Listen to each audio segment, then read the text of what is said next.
When Ryan Mercer pulled the unconscious woman from the crumpled Mercedes in the hospital parking lot that night, blood streaming down her face and designer coat torn open, he had no idea she was worth $3 billion. He had no idea her enemies had just tried to kill her, and he definitely had no idea that saving her life was about to destroy his own.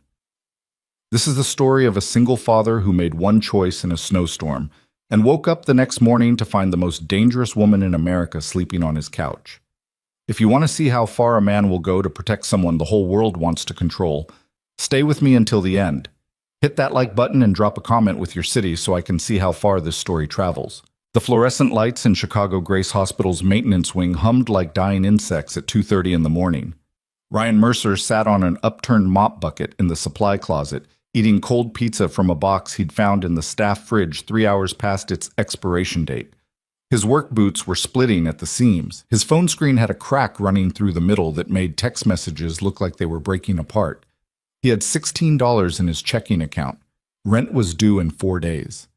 Noah needed new shoes because the ones he wore to school yesterday had a hole worn clean through the sole, and Ryan had watched his 8-year-old son try to hide it by walking with his toes curled under. The pizza tasted like cardboard and shame. Ryan's shift supervisor, Marcus, poked his head through the doorway. Big guy, kind eyes, the type who pretended not to notice when Ryan occasionally slept in the break room after double shifts. Mercer, we got a busted pipe flooding the second-floor women's restroom. Grab your kit. Ryan stood, joints popping. He was 32 but felt 50. On it. And hey, Marcus said, lowering his voice, payroll's running late again this week. Just wanted you to know. Ryan's stomach dropped. That meant another 3 days before he saw money he'd already earned 2 weeks ago. 3 more days of stretching nothing into something. 3 more days of lying to Noah about why they were eating cereal for dinner again. Thanks for the heads up, Ryan said. Marcus nodded and disappeared down the hallway. Ryan grabbed his tool bag and headed toward the elevator, but his phone buzzed before he reached it. Text from his neighbor, Mrs. Chen, the 70-year-old woman who watched Noah when Ryan worked nights. Noah had nightmare again. I gave him warm milk. He asking for you. Ryan closed his eyes and leaned against the wall. Every cell in his body wanted to leave right now, go home, hold his son. But he couldn't. Not if he wanted to keep this job. Not if he wanted to keep the apartment. Not if he wanted to keep Noah out of the system that had nearly swallowed them both last year when things got really bad. He texted back. Tell him Daddy loves him. We'll be home before breakfast. Promise. The lie tasted worse than the cold pizza. Ryan shoved the phone in his pocket and took the stairs instead of the elevator because moving fast kept him from thinking too hard. The second-floor restroom was flooded just like Marcus said, water spreading across tile, seeping into the hallway carpet. Ryan got to work, wrench in hand, mind on autopilot. 40 minutes later, he had the pipe temporarily patched and the water shut off. He was mopping up the mess when his radio crackled. All available staff to the parking garage. Vehicle accident. Multiple injuries possible. Ryan dropped the mop. The hospital's emergency protocols were clear. Maintenance wasn't supposed to respond to medical situations. But the parking garage was chaos when Ryan pushed through the stairwell door into the freezing night air.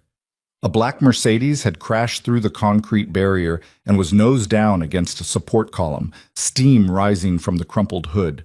Someone was screaming. Security guards were running. Snow was falling hard and fast, turning everything into a blurred painting. Ryan sprinted toward the wreck. A woman was trapped inside, slumped against the deflated airbag. The driver's side door was jammed. Ryan could see blood on her face, dark and thick. Her eyes were half open, but unfocused. We need to get her out before this thing catches fire, Ryan shouted to the security guard beside him.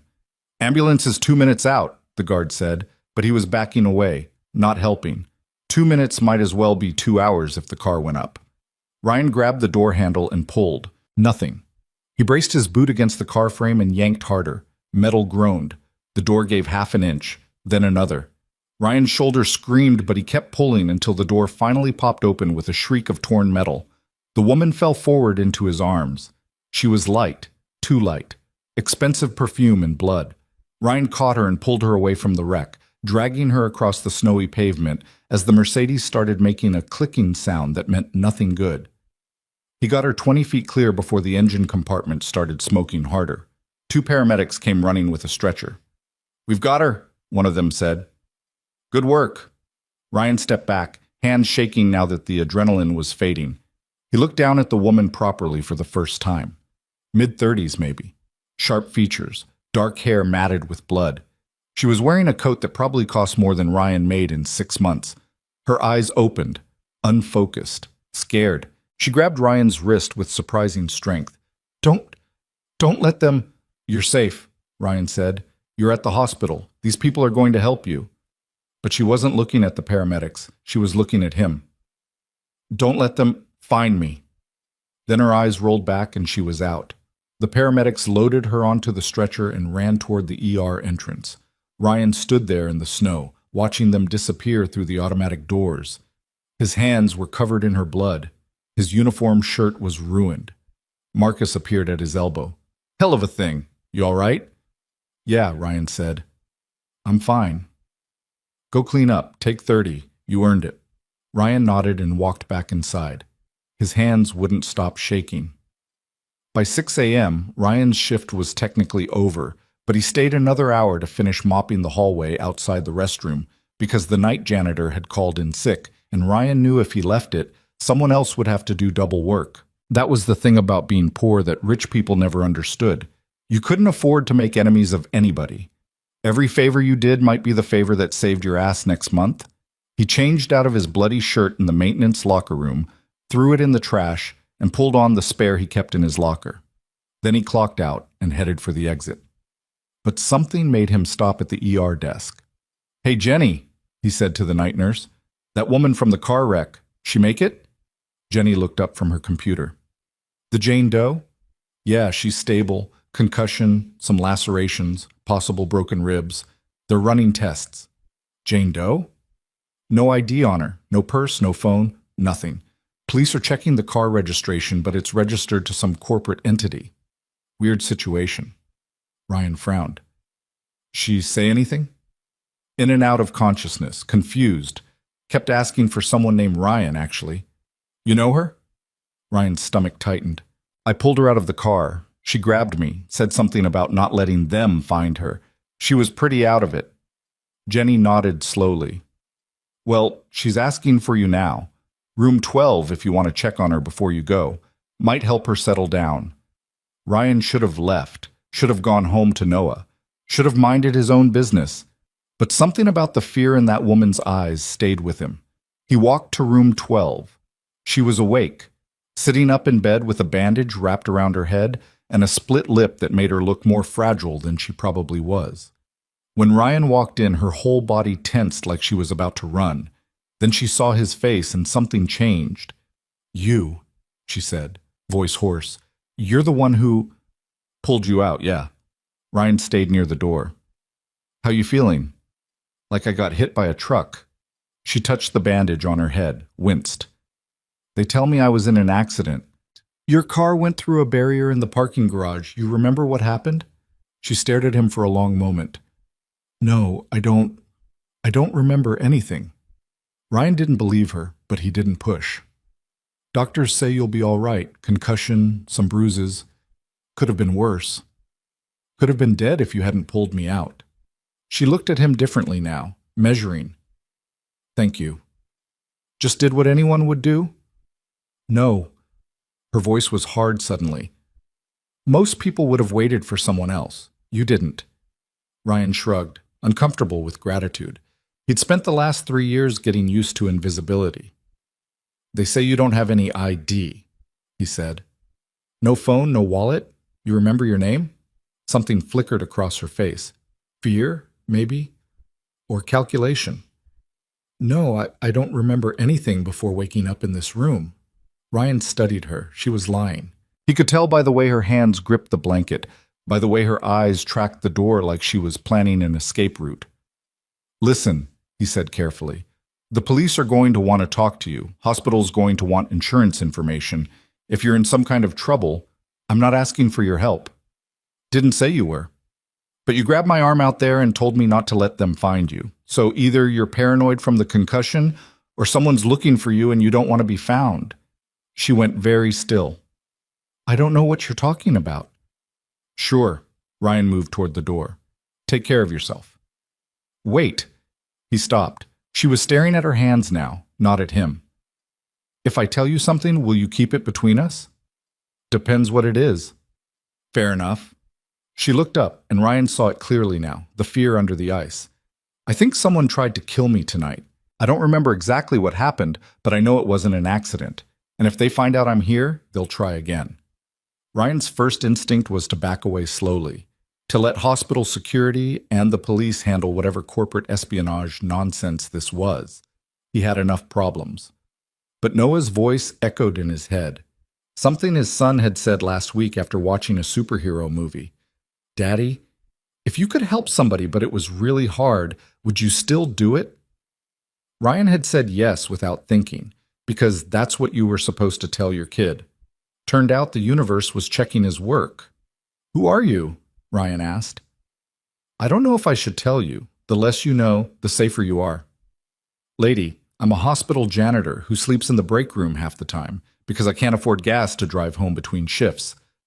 I'm not exactly living a safe life anyway. Something like a smile crossed her split lip. Victoria. My name is Victoria Hale. Ryan's stomach dropped. He'd heard that name. Everyone had. Victoria Hale. Tech CEO. Billionaire. The woman called the Ice Queen of Silicon Valley by every business magazine that put her on the cover. Known for taking apart companies and rebuilding them without mercy. Known for never apologizing, never explaining, never showing weakness. And she was sitting in a hospital bed in front of him, terrified. Holy shit, Ryan said. Yeah. You're... He couldn't finish the sentence. Worth $3 billion, give or take, Victoria said flatly. And someone just tried to scrape me off the road like I'm nobody. Ryan's brain was trying to catch up. Why would anyone... You're Victoria Hale. Who would risk... Lots of people. She looked at the door again. I was investigating something before the crash.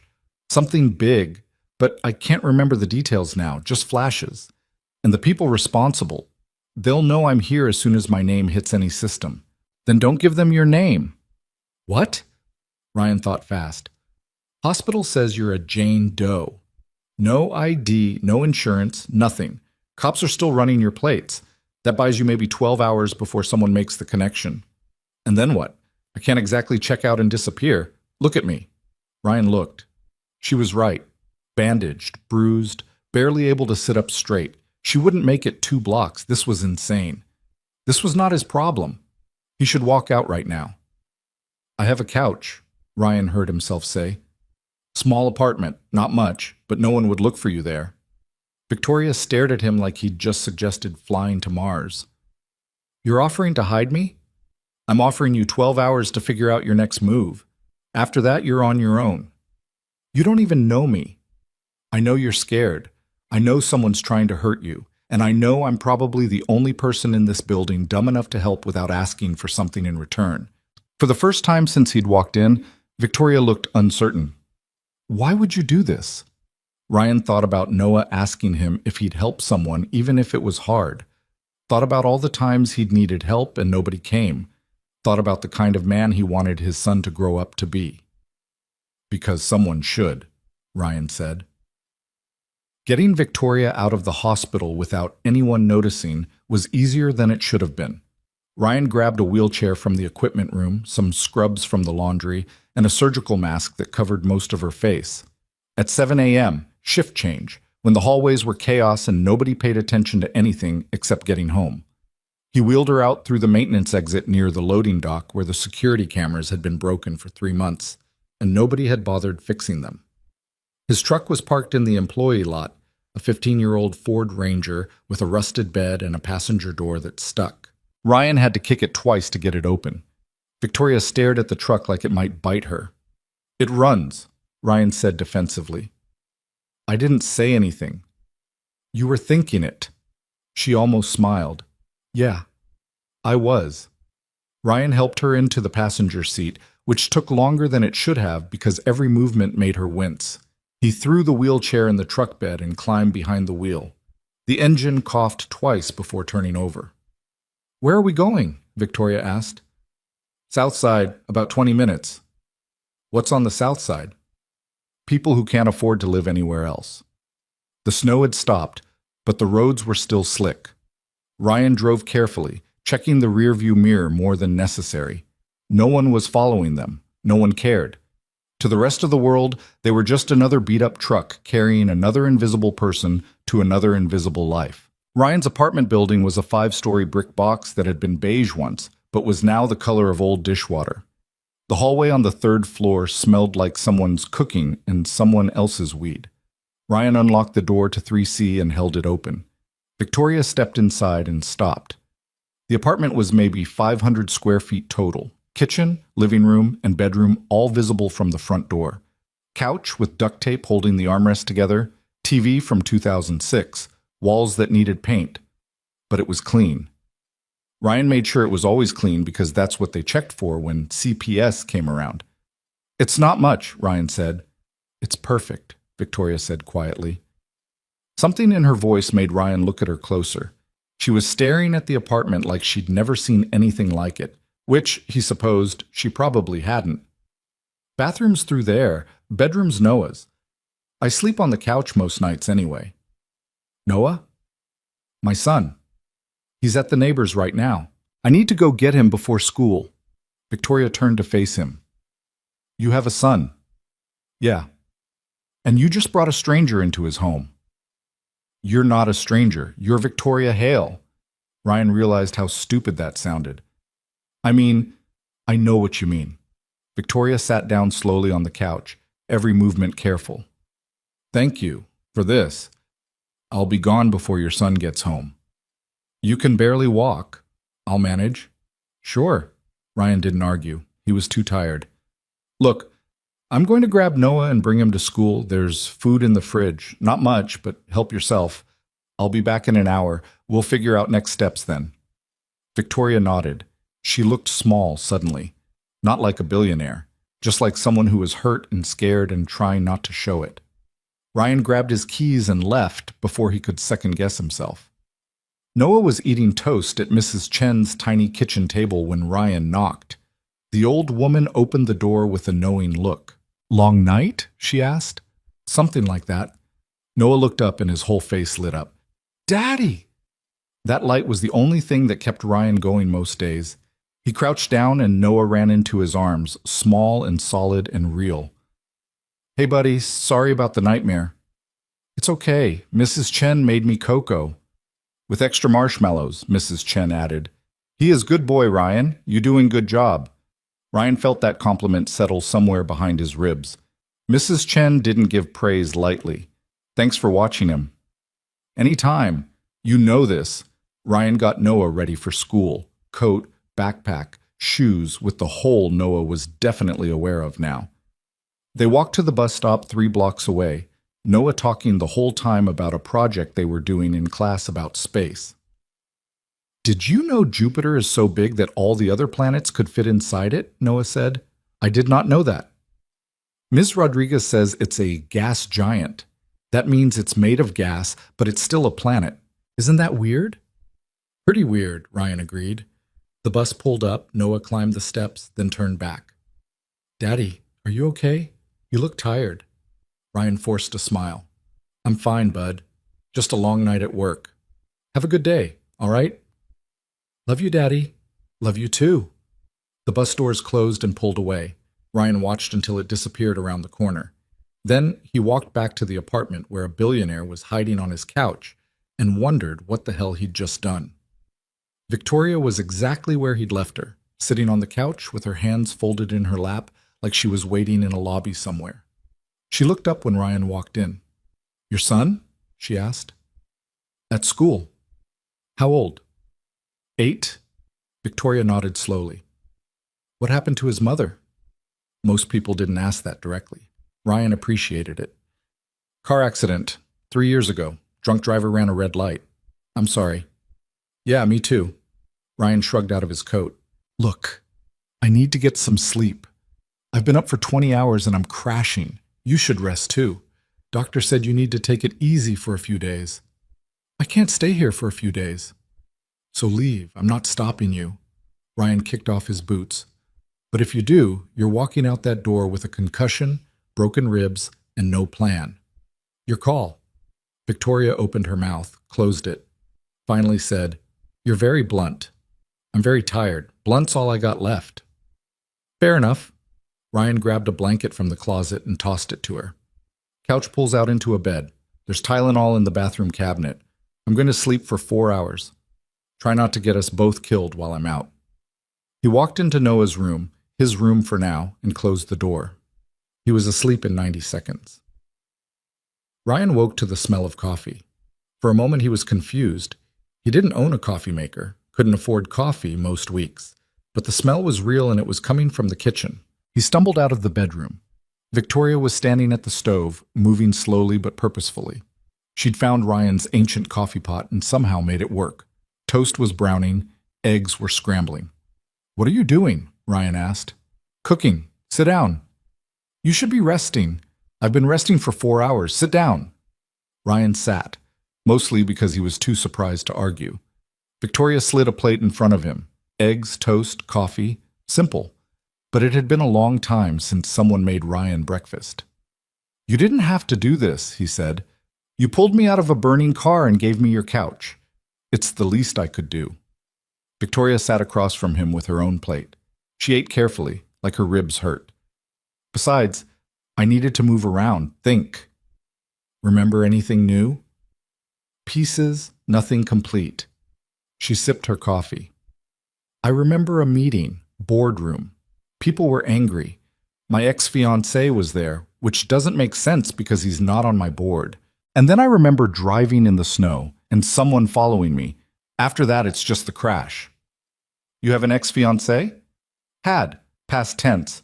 Broke it off 6 months ago when I realized he wanted the company more than he wanted me." Victoria's voice was flat. "His father's a senator, very powerful, very connected, very angry when I called off the wedding." "Angry enough to kill you?" "Maybe. I don't know." She looked at Ryan. "Why are you helping me?" "Really?" Ryan thought about it. "I spent 2 years after my wife died just trying to keep Noah and me together. Social services wanted to take him. Said a single father working overnight couldn't provide stable care. I almost lost him. And you know what I learned? Nobody helps people like me. Nobody helps people who are barely hanging on. So when I can help somebody, I do, because I remember what it felt like when nobody would." Victoria stared at him for a long moment. "You're a good man, Ryan Mercer." "I'm a tired man who makes bad decisions. Jury's still out on good." She almost smiled. Ryan's phone buzzed. Text from Marcus. "Did you really take a Jane Doe patient home last night? Security footage has you leaving through the loading dock with someone in a wheelchair. Call me." Ryan's stomach dropped. "We have a problem." He showed Victoria the phone. Her face went hard. "They know. Hospital knows. Police probably know by now too. And if they know, then everyone knows."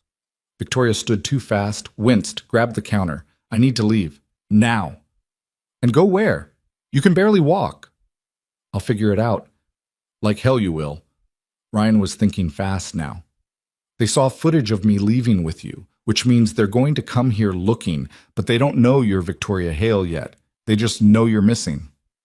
So we make you not missing, we walk you back in, say you got confused from the concussion, and I was helping you get home. You give them a fake name, fake address. Buy yourself more time. That won't work. You got a better plan?" Victoria opened her mouth, closed it. "No." "Then we're doing this." Ryan grabbed his coat. "Come on, before they send cops here." They were halfway to the truck when the black SUV pulled up. Ryan's first thought was police, but the 2 men who stepped out weren't cops. Too polished, too expensive, corporate security. One of them smiled. "Mr. Mercer, we'd like to talk to you about the woman you removed from Chicago Grace Hospital this morning." Ryan stepped in front of Victoria. "Don't know what you're talking about. Security footage says otherwise. Now, we're not here to cause problems. We're just looking for our employer. Ms. Hale is a very important woman, and people are worried about her." Victoria's hand tightened on Ryan's arm. "She's not here," Ryan said. The man's smile didn't reach his eyes. "Then you won't mind if we check?" "Actually, I do mind. You're not cops. You don't have a warrant.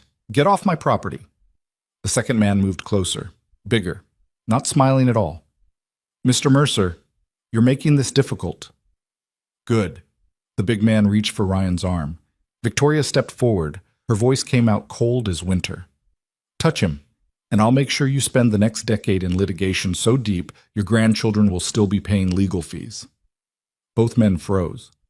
Victoria pulled down the surgical mask. The first man's face went pale. Ms. Hale. That's right. And you are? Thomas Webb, ma'am, head of your personal security team. We've been looking everywhere for you. Clearly not everywhere, since I've been here the whole time. Victoria's voice could have cut glass. Now explain to me why you're threatening the man who saved my life.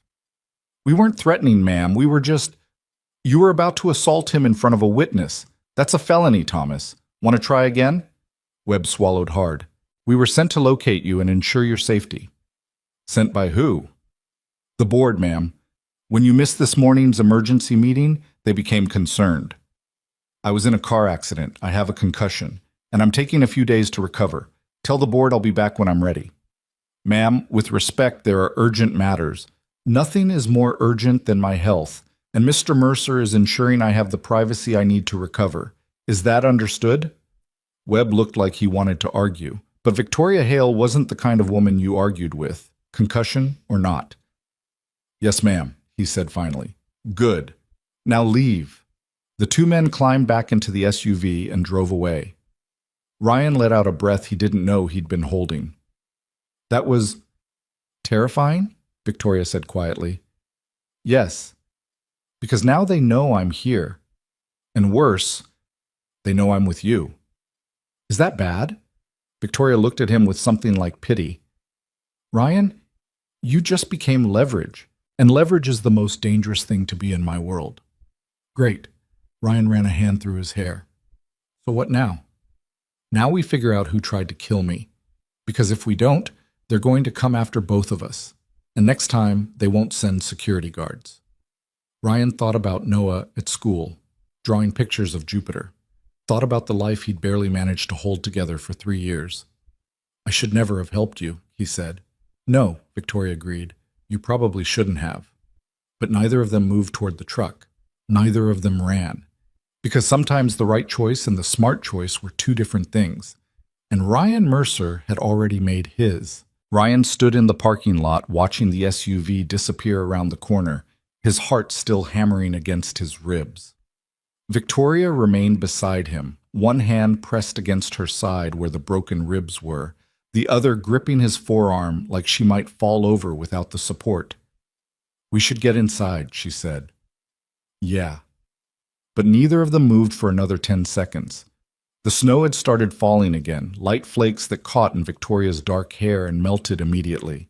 She looked fragile, standing there in borrowed scrubs and a coat that didn't fit.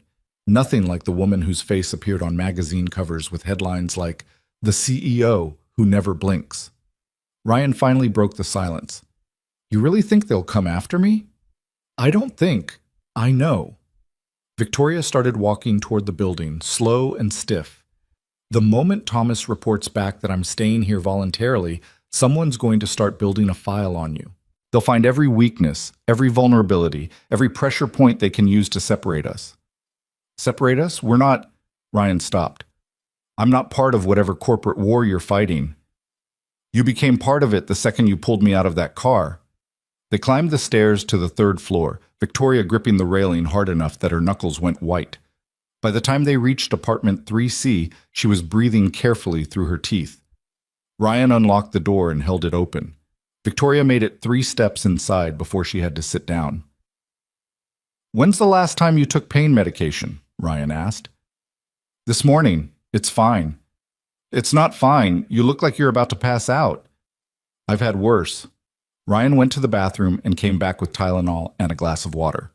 Victoria took them without arguing this time, which told him exactly how much pain she was actually in. He sat down on the other end of the couch. All right, talk to me. Who wants you dead and why? Victoria leaned her head back against the cushion and closed her eyes. 6 months ago, I started noticing irregularities in our quarterly reports. Small things. Numbers that didn't quite add up. Contracts that shouldn't have been approved. I started digging quietly, keeping it off the books, because if I was right about what I was seeing, what were you seeing? Embezzlement, fraud, kickbacks to board members in exchange for favorable votes on acquisitions, hundreds of millions of dollars being siphoned through shell companies. Victoria opened her eyes. And my ex-fiance's father was laundering some of it through his campaign fund. Ryan whistled low. That's enough to put half my board in prison and destroy a senator's career. Yes. Victoria's jaw tightened. I was supposed to present evidence at yesterday's emergency board meeting, except I never made it. Someone ran me off the road 2 miles from the office. You think your ex did it, Christopher? Maybe. He's weak, but he's desperate. His father's running for governor next year. This kind of scandal would end that before it started. What about your board? If you're about to expose them, any of them could have ordered it, or all of them together. Victoria rubbed her temples. I don't know who I can trust anymore, which is why I can't go back. Not yet. Not until I figure out who's behind this and what their next move is. Ryan's phone buzzed. He glanced at it and felt his stomach drop. Marcus again. Cops were here asking about you and the Jane Doe. Said you left with a patient who may have been confused and disoriented. Asked if I knew where you lived. Didn't tell them anything but Ryan. What the hell is going on? Ryan showed Victoria the message. She read it and her face went hard.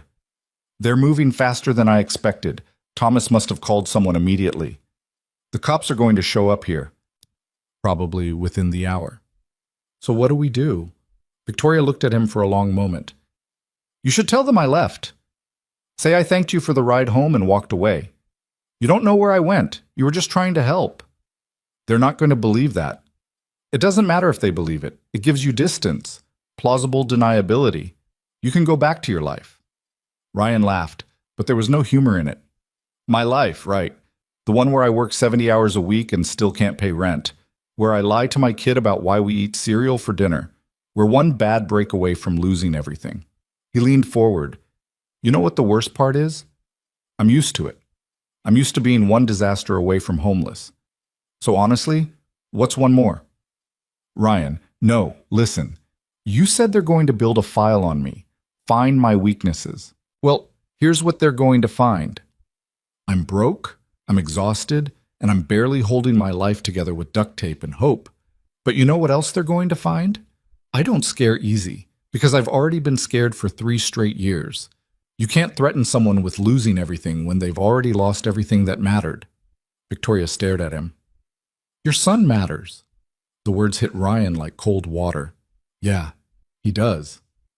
Then think about what happens to Noah if this goes sideways. If someone decides the easiest way to get to you is through him. Ryan's blood went cold. He hadn't thought that far ahead. Hadn't considered that dragging himself into Victoria's mess might put Noah at risk. They wouldn't, he said, but even as he said it, he knew it was naive. You don't know these people, Victoria said quietly. I do. They'll use anything, anyone. Ryan stood up and walked to the window, looked out at the street below, where normal people were living normal lives, going to work, coming home, not hiding billionaires on their couches. So what do I do? He asked. Throw you out? Pretend this never happened? Yes, that's exactly what you do. And you? I'll figure something out. I always do. Ryan turned to face her. You can barely walk. You have no phone, no ID, no resources. Your own security team is hunting you, and someone wants you dead. How exactly are you going to figure it out? That's not your problem. Maybe I'm making it my problem. Why? Victoria's voice rose, frustrated and confused. Why would you risk your son's safety for someone you don't even know? Because Ryan stopped. He didn't have a good answer. Or maybe he did, and it just sounded stupid out loud. Because someone should. Because I'm tired of living in a world where everyone just looks the other way. Because Noah asked me last week if I would help someone even if it was really hard, and I said yes, and I'm not going to turn my kid into a liar. Victoria looked like she wanted to argue. Instead, she said, You're an idiot. Yeah, well, you're a billionaire hiding in a broke janitor's apartment. We're both making questionable choices today. Despite everything, Victoria almost smiled. Ryan's phone rang. He didn't recognize the number, but he answered anyway because ignoring calls when you were this poor was a luxury he couldn't afford. Mr. Mercer? A woman's voice. Professional. Cold. This is Detective Sarah Brennan with Chicago PD. I'd like to ask you a few questions about a patient you removed from Chicago Grace Hospital early this morning. Ryan met Victoria's eyes. She was watching him carefully. I didn't remove anyone, Ryan said. I gave someone a ride home. That's not a crime. No one's saying it is. We're just concerned for the woman's welfare. She left the hospital without being properly discharged, and we want to make sure she's safe. She seemed fine when I dropped her off. Where exactly did you drop her off? Corner of Madison and Wells. She said she lived nearby but didn't want me to know the exact address. Guess she was worried about privacy. Victoria raised an eyebrow. Ryan shrugged. Did she give you a name? Detective Brennan asked. Jane. That's all she said. And you didn't think it was strange that a woman with no ID, no phone, and no memory was asking you to take her somewhere? I thought she was confused from the concussion. I figured she'd call someone once she got home. Look, I was just trying to help. That's not illegal either. There was a pause on the line. Mr. Mercer, if you're withholding information in a missing persons case, I'm not withholding anything. I told you what I know. Another pause. Longer this time. All right. If she contacts you again, call this number immediately. Understood? Sure. Have a good day, Mr. Mercer. The line went dead. Ryan set his phone down. They're not buying it. No, Victoria agreed, but you bought us a few hours, maybe a day if we're lucky. And then what? Then I need to get my hands on the evidence I gathered. It's on a secure server at my office. If I can access it remotely, I can leak it to the press and the Fed simultaneously. Once it's public, killing me becomes pointless. The damage is done. Can you access it from here? If I had a laptop and an internet connection, maybe, but I need my login credentials and a two-factor authentication code that gets sent to my phone, which is somewhere at the bottom of a parking garage right now. Ryan thought for a moment. The library downtown has computers. Public access. Too public. Security cameras everywhere. If they're tracking my digital footprint, they'll know the second I log in from an unrecognized location. So we're stuck. For now. Ryan checked the time. 2:15. Noah would be getting out of school in 40 minutes. He needed to be there for pickup because Noah got anxious when Ryan was late, ever since the social services scare last year when they'd shown up at school without warning. I have to get my son, Ryan said. I know. Which means I'm bringing him back here, to this apartment, where you are. Victoria's expression shifted. Ryan, no, that's not. I'm not leaving him with Mrs. Chen again. She's already watched him 2 nights this week and she won't take money for it. And I'm not telling him Daddy has to work late again because that's the 4th time this month. Ryan grabbed his coat. So you can either stay here and meet him or you can leave now and figure out your next move alone. Your choice. You're putting me in an impossible position. Welcome to my life. Everything's impossible. You learn to work with it. Ryan headed for the door. Wait, Victoria said. He turned. She looked uncertain in a way he hadn't seen before. What are you going to tell him about me? The truth, mostly. That you were in an accident and you're staying with us for a little while until you're feeling better. He doesn't need to know the rest. And if he asks questions? He's 8. He'll definitely ask questions. Ryan opened the door. You're a billionaire CEO. I'm sure you can handle one curious kid. He left before she could argue. The walk to Noah's school took 12 minutes in the snow. Ryan stood outside the chain-link fence with the other parents and guardians, most of them women, most of them looking as tired as he felt. Nobody talked to each other. That was the rule in neighborhoods like this. Keep your head down. Don't make connections. Don't give anyone ammunition. The bell rang and kids started flooding out. Noah appeared 3rd in his class line, backpack bouncing, coat already half unzipped, even though it was freezing outside. Ryan waved and Noah's face lit up like a spotlight. Daddy! He ran over and crashed into Ryan's legs. You're here! You're actually here. Of course I'm here, bud. Where else would I be? I don't know. You've been working a lot. Noah looked up with those big brown eyes that were exactly like his mother's. Mrs. Chen said you might be late again. Mrs. Chen worries too much. Ryan ruffled Noah's hair. Come on, let's go home. They walked hand in hand back toward the apartment. Noah talked the whole way about school, some kid named Marcus who'd thrown up in the cafeteria, a spelling test he thought he'd done well on, a drawing he made of Jupiter that his teacher said was really good. Can we get pizza tonight? Noah asked. Ryan's stomach tightened. He had $16. A pizza was $15 if he ordered from the cheap place and picked it up himself. Maybe this weekend, Ryan said.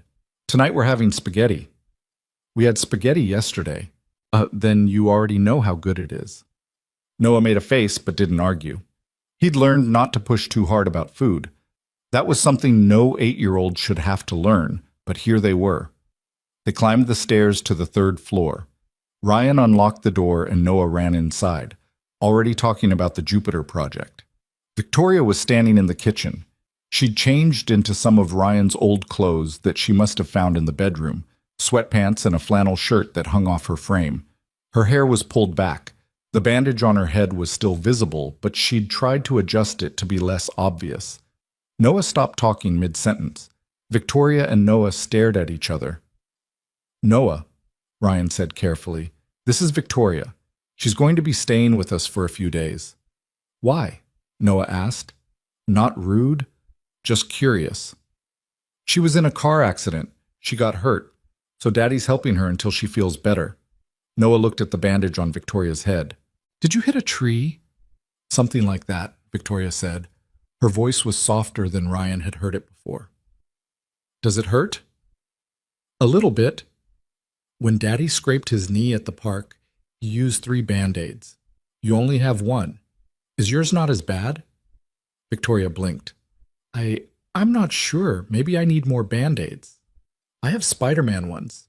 Do you want a Spider-Man Band-Aid? I would love a Spider-Man Band-Aid. Noah dropped his backpack and ran to the bathroom to get his Band-Aid collection. Ryan looked at Victoria and saw something on her face he couldn't quite name. Surprise, maybe. Or discomfort. Or something else entirely. You don't have to, Ryan started. I know, Victoria said, but he offered. Noah came back with a fistful of Band-Aids.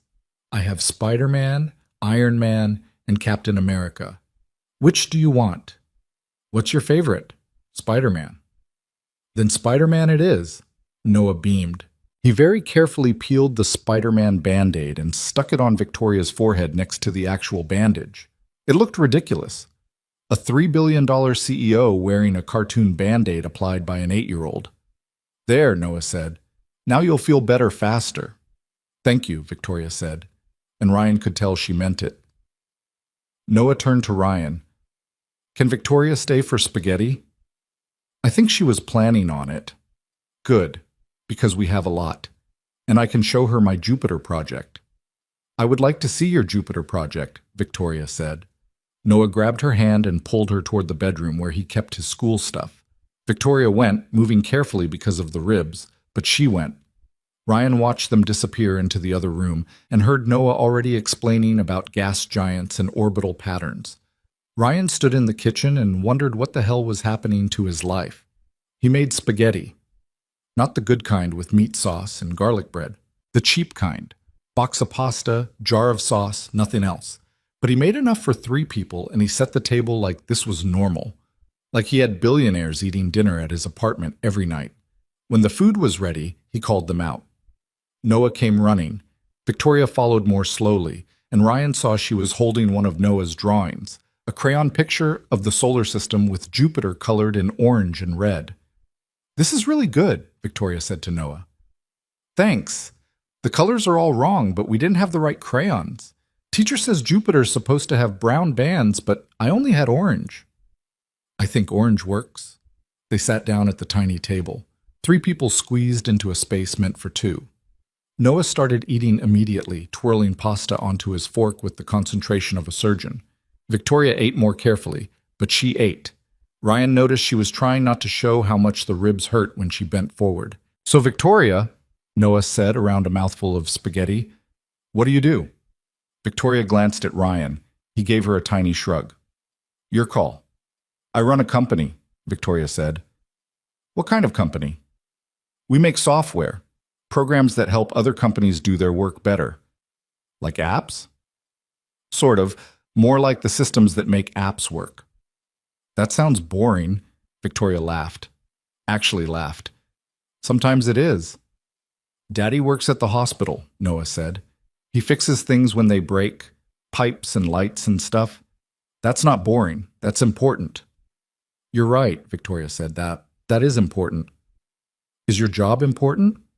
Victoria thought about it. I used to think so. Now I'm not so sure. Noah frowned like he was processing something complicated. Then he said, Well, even if your job is boring, you seem nice, so that's what matters. Ryan nearly choked on his water. Victoria looked at Noah with an expression that was part surprise, part something Ryan couldn't identify. Thank you, Noah. That's very kind. They finished dinner. Noah helped clear the table without being asked, which meant he liked Victoria because Noah only helped voluntarily when he was trying to impress someone. Ryan washed dishes while Victoria dried, moving slower now, the pain medication wearing off again. I should probably... Victoria started. Bath time, bud, Ryan called to Noah. You know the drill. But I want to show Victoria my rock collection. Tomorrow, bath now. Noah groaned but headed to the bathroom. Ryan heard the water start running. You don't have to let me stay, Victoria said quietly. I can find somewhere else. Where? I don't know. A hotel. Under a fake name. With what ID? What credit card? Ryan put down the dish he was washing. Look, I'm not trying to trap you here, but you're hurt, you're hunted, and you're out of options. So yeah, you're staying, at least until we figure out a better plan. I'm putting you at risk, both of you. You said that already. I mean it. I know you do. Ryan dried his hands. But here's the thing. Noah's first real memory of his mom is from the hospital after the accident. She was unconscious, all these tubes and machines, and I had to tell him she wasn't coming home. He was 5. He didn't understand, and for months after that, every time I worked nights, he thought I wasn't coming back either. Ryan, I'm not finished. What I'm trying to say is, Noah learned too young that the world is random and cruel, and people you love can disappear without warning. So when he sees someone who needs help, his first instinct is to help. Because that's what I taught him. That's what his mom would have wanted. Ryan looked at Victoria. If I turn you away now, after he's already met you, after he's already decided you're worth caring about, that teaches him something different. And I'm not ready to teach my kid that caring about people is dangerous. Victoria stared at him. Even if it is? Especially if it is. She didn't respond, just stood there drying the same plate for 30 seconds until Ryan took it from her hands. Get some rest, he said. Well, we'll deal with everything else tomorrow. Noah called from the bathroom. Daddy, I need my towel. Ryan went to help his son. When he came back 10 minutes later with Noah in his pajamas, Victoria was asleep on the couch, still wearing Ryan's too big flannel shirt, one hand curled under her cheek like a kid. Is she okay? Noah whispered. Yeah, buddy, she's just tired. Daddy? Yeah? I like her. Is that okay? Ryan looked at his son, at the hope in his eyes, the same hope that Ryan had spent 3 years trying to protect from disappointment. Yeah, Ryan said. That's okay. He got Noah settled in bed, read him 3 pages of a book about a mouse who wanted to be a knight, and turned off the light. By the time he came back out to the living room, it was almost 9. Victoria was still asleep. Ryan grabbed a blanket from the closet and draped it over her carefully, trying not to wake her up or jostle her ribs. She stirred anyway. Ryan? I'm here. I need to tell you something. Can it wait until morning? No. She sat up slowly, wincing. If something happens to me, if they find me, if this goes wrong, there's a safety deposit box at First National Bank downtown. Box number 347. The key is in my office desk, 3rd drawer, taped under the bottom. Victorious? Let me finish. In that box is a backup drive with copies of everything I found, all the evidence, all the names. If I don't survive this, someone needs to get that drive to the FBI. Can you do that? Ryan sat down on the coffee table facing her. Nothing's going to happen to you. You can't promise that. No, but I can promise I'm not letting anyone hurt you while you're here. That's something. Victoria looked at him like she was trying to solve a math problem that didn't have an answer. Why do you trust people so easily? I don't. I trust you because Noah trusted you first. Kids are smarter about that stuff than adults. Noah's 8. Exactly. He hasn't learned to be suspicious yet. Sometimes I think that's not a bug. It's a feature. Victoria smiled, but it was sad. He reminds me of someone. Who? My little brother. He died when I was 15. Leukemia. He was 8, just like Noah. Same eyes, same curiosity about everything. She pulled the blanket tighter. After he died, my parents threw themselves into work, building the company, making money. They said it was for his memory, but really it was just easier than grief. And I learned that lesson. Work is safer than people. Success is more reliable than love. And by the time I figured out I was wrong, I'd built an entire empire on that foundation. Ryan didn't know what to say to that, so he said the only true thing he could think of. I'm sorry. Don't be.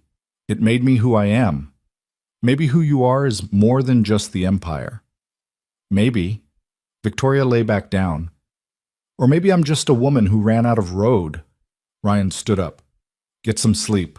Tomorrow we figure out how to get you that evidence. Ryan? Yeah? Thank you for everything. Don't thank me yet. We haven't fixed anything. But Victoria was already asleep again. Ryan stood there watching her for another minute, this stranger who had crashed into his life, literally, and turned everything sideways. Then he grabbed the extra pillow from the closet and made himself a bed on the floor next to the couch. If anyone came through that door tonight, they'd have to go through him first. He was asleep in minutes, exhausted down to his bones. He didn't hear the car that parked across the street at midnight. Didn't see the man in the driver's seat take photos of the apartment window with a telephoto lens. Didn't know that somewhere across the city, those photos were being sent to people who were very interested in knowing exactly where Victoria Hale was sleeping tonight. But he would find out soon enough. Ryan woke to the sound of his phone buzzing against the floor. 5:30 a.m. Still dark outside. His back screamed from sleeping on carpet, and his neck had a knot the size of a golf ball. He grabbed the phone and squinted at the screen. Marcus. Don't come in today. Hospital admin wants to talk to you. Something about unauthorized removal of a patient.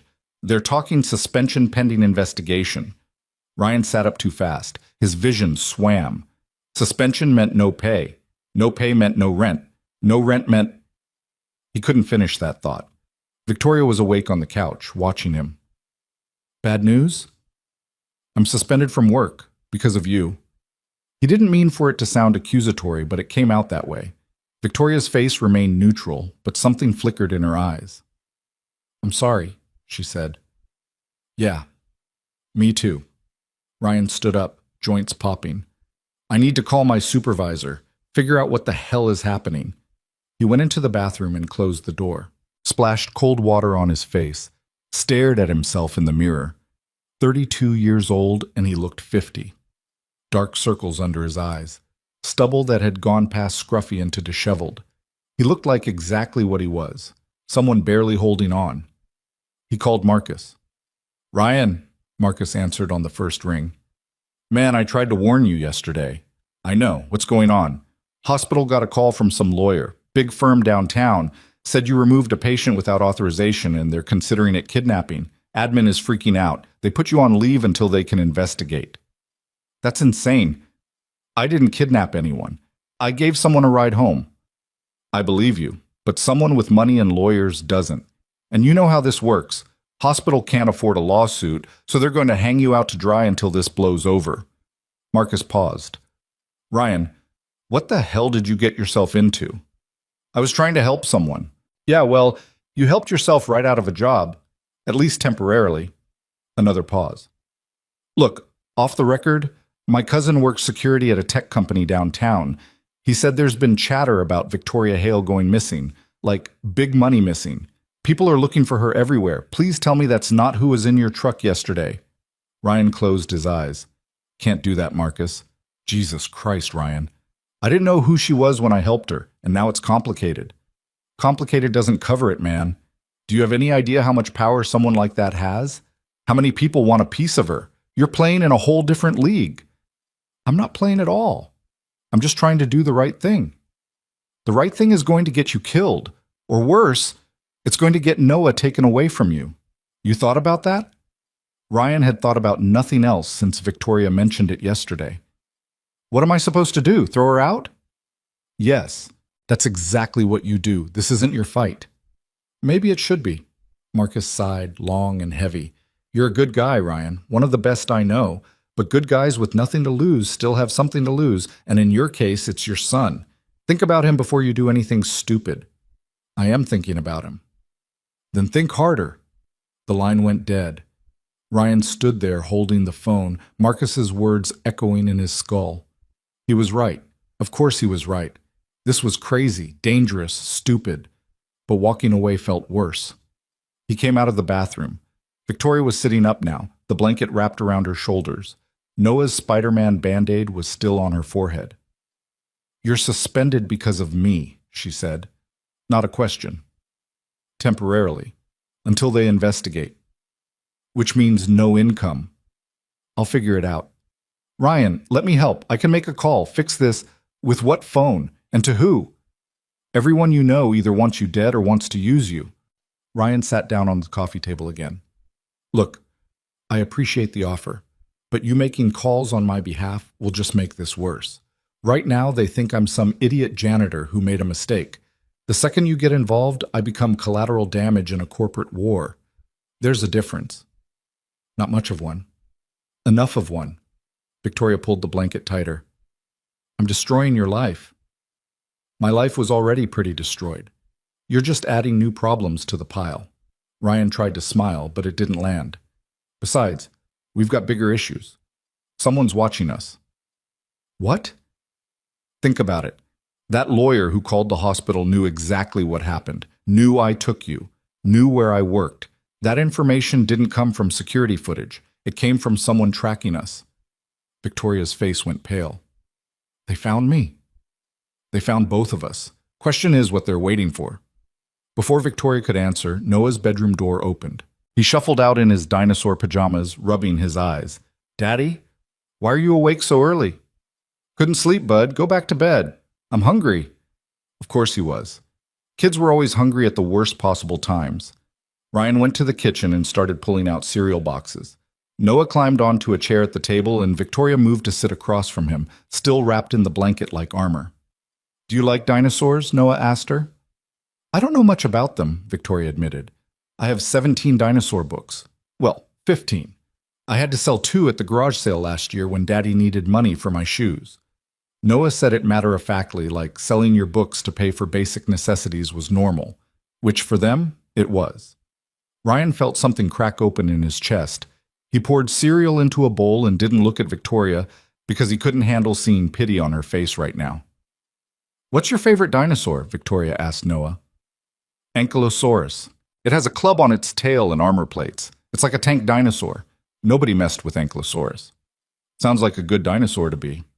Yeah, if I was a dinosaur, I'd be that one. What dinosaur would you be?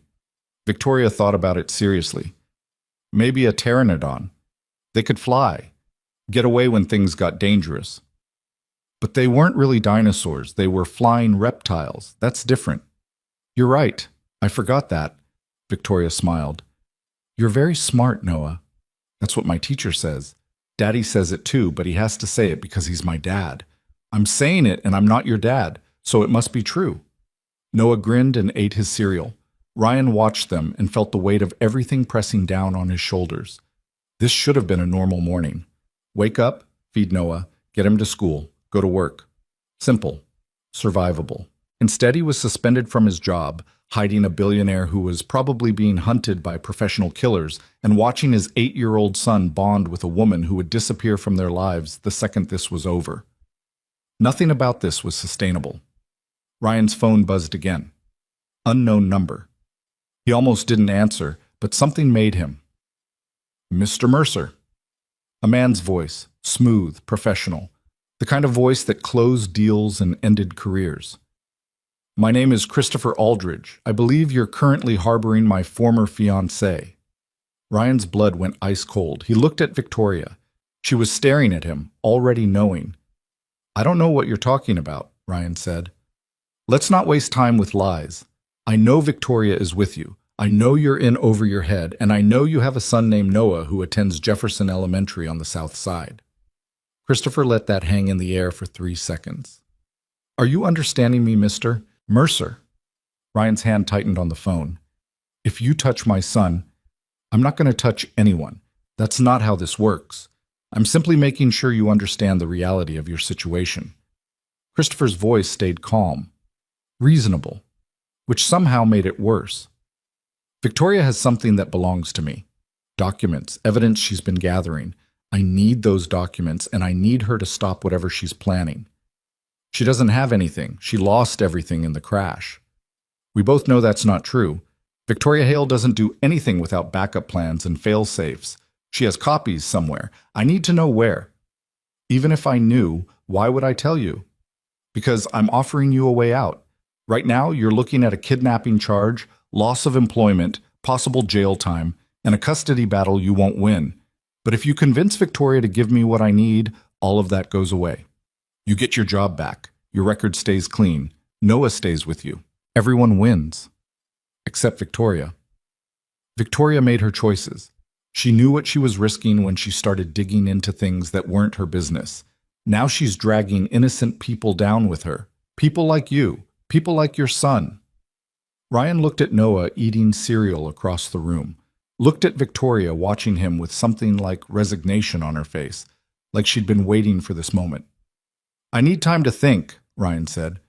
You have until tonight, 6 p.m. I'll call back. If you don't have an answer I like, things are going to get very difficult for you and your family. Christopher paused. And Mr. Mercer, don't try to run. We're watching. We know where you are at all times. There's nowhere you can go that we won't find you. The line went dead. Ryan set the phone down carefully, like it might explode. What did he say? Victoria asked quietly. Ryan glanced at Noah, who was still eating and oblivious. Not here. After I take him to school. The next hour passed in mechanical routine. Get Noah dressed, pack his lunch, make sure he had his homework folder. Walk him to the bus stop through streets that suddenly felt hostile. Like every car might contain someone watching. Every stranger might be reporting back. Noah chattered the whole way about the solar system project and how Ms. Rodriguez said they might get to paint their planets next week if everyone finished their math worksheets. Will Victoria still be at home when I get back? Noah asked as they reached the bus stop. I don't know, buddy. I hope so. She's nice, and she needs someone to take care of her while she's hurt. Yeah, she does. The bus pulled up. Noah climbed on, waving through the window. Ryan waved back and watched the bus disappear around the corner. Then he stood there for another minute, memorizing the moment, just in case everything was about to fall apart. When he got back to the apartment, Victoria was standing at the window, looking down at the street. There's a gray sedan parked across from the building, she said. 2 men inside. They've been there since you left. Ryan looked. She was right. Christopher's people? Probably, or the board's. Does it matter? I guess not. Ryan closed the blinds. He wants the evidence. Said I have until 6 p.m. to convince you to hand it over, or things get difficult. He threatened Noah. Not directly, but yeah. That was the message. Victoria turned away from the window. She looked smaller somehow, defeated. This is exactly what I was afraid of. They're using you to get to me. So what do? You do nothing. I leave. Walk out that door, turn myself over to Christopher, and tell him I'll give him what he wants in exchange for leaving you alone. And you think he'll keep that promise? No. But it gets you out of the line of fire. That's what matters. Ryan laughed, but there was no humor in it. You're not walking anywhere. You can barely stand up straight. Those ribs are killing you, and you're about one bad movement away from passing out. Then I'll call him. Tell him where to find me. And then what? He gets the evidence, destroys it, and you disappear. Problem solved for everyone except you. I'm not your problem, Ryan. No, you're my guest. There's a difference. Ryan sat down on the couch. Look, I've been thinking about this. Christopher wants the evidence. Your board wants you silenced. But what they really want is control. They want to make sure you can't hurt them. That's what I've been saying. Right. But what if we take control away from them? What if we release everything before they can stop us? Victoria shook her head. I told you I need access to the secure server. I need my login credentials and two-factor authentication. I don't have any of that. But you know where the physical backup is. The safety deposit box. Even if we could get to it, First National has cameras everywhere. Security guards. The second I walk in there, someone's going to recognize me. And you walking in asking for my box with my key is going to raise red flags immediately. So we don't walk in. We send someone they won't suspect. Who? Ryan pulled out his phone and scrolled through his contacts, found the name he was looking for. Marcus's cousin, the one who works security at a tech company. Marcus said he's good with computers, knows his way around security systems. You want to hire a stranger to break into my safety deposit box? I want to hire someone who needs money and won't ask questions. That's different. Victoria stared at him. This is insane. You got a better idea? She didn't answer. Ryan made the call. 3 rings. Yeah? A man's voice, young, cautious. Is this Jordan? Marcus's cousin? Who's asking? Ryan Mercer. Marcus might have mentioned me.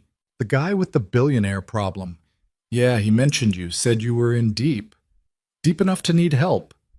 You interested in making some fast money? Depends how fast and how legal. $5,000 for 2 hours of work. Legality is questionable, but you won't get caught. Jordan whistled low. What's the job? I need you to retrieve something from a safety deposit box at First National Bank downtown. The key and all the documentation will be provided. You go in, access the box, retrieve the contents, and bring them to me. That's it. Whose box? Does it matter? If it's going to come back on me, yeah, it matters. Ryan looked at Victoria. She nodded slowly. Victoria Hale's box, Ryan said, but she's authorizing the access. This isn't theft, it's retrieval of her own property. Victoria Hale as in the Ice Queen? That Victoria Hale? That's the one. Jesus Christ, Marcus wasn't kidding. You are in deep. Jordan paused. 10,000. Half up front. I don't have 10,000. Then I guess you don't have a safety deposit box retrieval. Victoria held out her hand for the phone. Ryan gave it to her. Jordan, Victoria said, her voice dropping into that CEO tone that probably scared executives. This is Victoria Hale. I will personally pay you $15,000 if you do this job quickly and quietly. You'll have the money wired to whatever account you want within 24 hours of delivery. Do we have a deal? Silence on the other end. Then, you're really her? Yes. And you're really offering $15,000? I am. For 2 hours of work. For 2 hours of work that saves my life and possibly Ryan's. So, yes. Another pause. When? Today. Now. As soon as you can get downtown. I'll need the key and documentation. Victoria looked at Ryan. The key is in my office. 3rd drawer of my desk, taped under the bottom. Your office where people are definitely looking for you, Ryan said. Yes, that's why you're not going. Then who? I am. Victoria stood up, swaying slightly. I know the building. I know the security gaps. I can get in and out if we're smart about it. You can barely walk. Then you'll have to help me. Ryan wanted to argue, wanted to tell her this was suicide, but he looked at her face and saw the determination there, the same expression she probably wore in boardrooms when she was dismantling companies. Fine, he said, but we do this my way. We're not going in blind. He took the phone back from Victoria. Jordan, we'll have everything you need in 3 hours. Meet us at the corner of Madison and Wells at noon. Don't be late. I won't be. But Ryan, if this goes sideways, I'm walking. I'm not going to jail for you or her or anyone. Clear? Clear. Ryan hung up and looked at Victoria. Now comes the hard part. Getting into my office? No. Figuring out how to do it without getting killed. Victoria almost smiled. Welcome to my world. They spent the next hour planning. Victoria drew a rough map of her office building on the back of a grocery receipt. 12 floors. Her office on the top level. Security desk in the lobby. Keycard access required for the elevators. Cameras everywhere except the loading dock and the service stairwell on the east side of the building. Security shifts change at 11, Victoria said. That's our window. 15 minutes when they're focused on handoff procedures instead of monitoring cameras. And once we're inside, service stairs take us to the executive floor. My office door has a keypad lock. I know the code, obviously. We go in, grab the key, get out. 5 minutes tops. What about your security team, Thomas and his people? They'll be at the main entrance and the executive parking garage, not the loading dock. Nobody uses the loading dock except maintenance. Maintenance, Ryan repeated, which I am, or was, until yesterday. Exactly. You blend in. We both do. Ryan looked at the map, looked at Victoria. She was pale and clearly in pain, but her eyes were sharp, focused. This was the version of her that ran a billion-dollar company, the version that didn't accept failure. All right, Ryan said, let's do this. They left the apartment at 10:30. Ryan drove his beat-up truck through downtown Chicago traffic, while Victoria sat in the passenger seat wearing Ryan's old baseball cap pulled low and a pair of sunglasses she'd found in the glove compartment. She looked nothing like the polished CEO from magazine covers. She looked like someone who'd survived a car accident and was wearing borrowed clothes, which was accurate. The office building was a glass and steel tower in the financial district, 30 stories of corporate power. Ryan parked 3 blocks away in a public lot where the truck wouldn't stand out. You ready? He asked. No, but that's never stopped me before. They walked to the building through streets crowded with lunch-hour foot traffic. Nobody looked at them. 2 more invisible people in a city full of them. Ryan kept his hand on Victoria's elbow, steadying her when she moved too fast and the ribs caught her.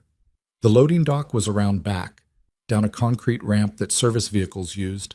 Just like Victoria said, no security cameras. Just a keypad next to a steel door. Code? Ryan asked. Victoria punched in 6 digits. The door clicked open. Inside was a service corridor. Gray walls, fluorescent lights, the smell of cleaning supplies and old coffee, exactly like every service area Ryan had ever worked in. They found the stairwell and started climbing. 12 flights. Victoria made it to the 5th floor before she had to stop, breathing carefully through her teeth. I'm fine, she said, before Ryan could ask. You're not. I'm functional. That's good enough. They kept climbing.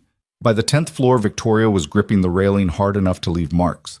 But she didn't stop. Didn't ask to quit. Ryan recognized that kind of stubbornness. He'd lived with it for 3 years. The 12th floor door opened into a hallway that looked nothing like the service corridor. Thick carpet, art on the walls, glass doors with company names etched in them. This was where the real money lived. Victoria's office was at the end of the hall. The door had her name on it in steel letters. Victoria Hale, CEO. She punched in the code. The door unlocked. Inside was exactly what Ryan expected. Huge desk, floor-to-ceiling windows overlooking the city, expensive furniture that probably cost more than his truck. Everything clean and precise and controlled. Victoria went straight to the desk and pulled open the 3rd drawer. Her hands were shaking slightly as she reached underneath and peeled away tape. She pulled out a small silver key. Got it, she said. That's when they heard voices in the hallway. Ryan's stomach dropped. Victoria's face went white. The voices were getting closer. 2 men. One of them was Thomas, the security chief from yesterday. Ryan recognized his voice. Checked her apartment, checked her known associates. Nothing. It's like she vanished. She didn't vanish. Someone's hiding her. My money's on that janitor. We've had eyes on his place since last night. She hasn't left. Then she's still there. Which means we need to move tonight, before she can do any more damage. The voices stopped right outside the office door. Ryan looked at Victoria. She pointed to a door on the far side of the office. Storage closet, maybe. They moved fast and quiet, slipping inside just as the office door started to open. The closet was small, barely enough room for both of them. Ryan pulled the door closed until only a sliver of light showed through. He could feel Victoria's breathing against his shoulder, fast and shallow. The ribs were killing her. Through the crack, Ryan could see Thomas walk into the office with another man. Suit. Expensive. Probably one of the board members. You're sure the key is here? The board member asked. She told me years ago she kept backup documentation. Said she didn't trust electronic storage for everything. The key has to be in this desk. Thomas pulled open the third drawer. Ryan felt Victoria tense beside him. Thomas reached underneath. His hand came back empty. He frowned and checked again. Then he pulled the drawer all the way out and looked at the bottom. "It's gone," he said. "What do you mean, gone?" "I mean, someone already took it. Look." Thomas held up the drawer, showing the torn tape. "This was done recently. Within the last day." The board member's face darkened. "She was here. Or someone was here for her. That janitor, the one hiding her. This is him." "Might be. But if he has the key, that means she has access to everything. We're running out of time." Then we escalate. "Call Christopher. Tell him to make the offer to the janitor non-negotiable. Whatever it takes to get Victoria to cooperate." Thomas nodded and pulled out his phone. Ryan's mind was racing. They knew.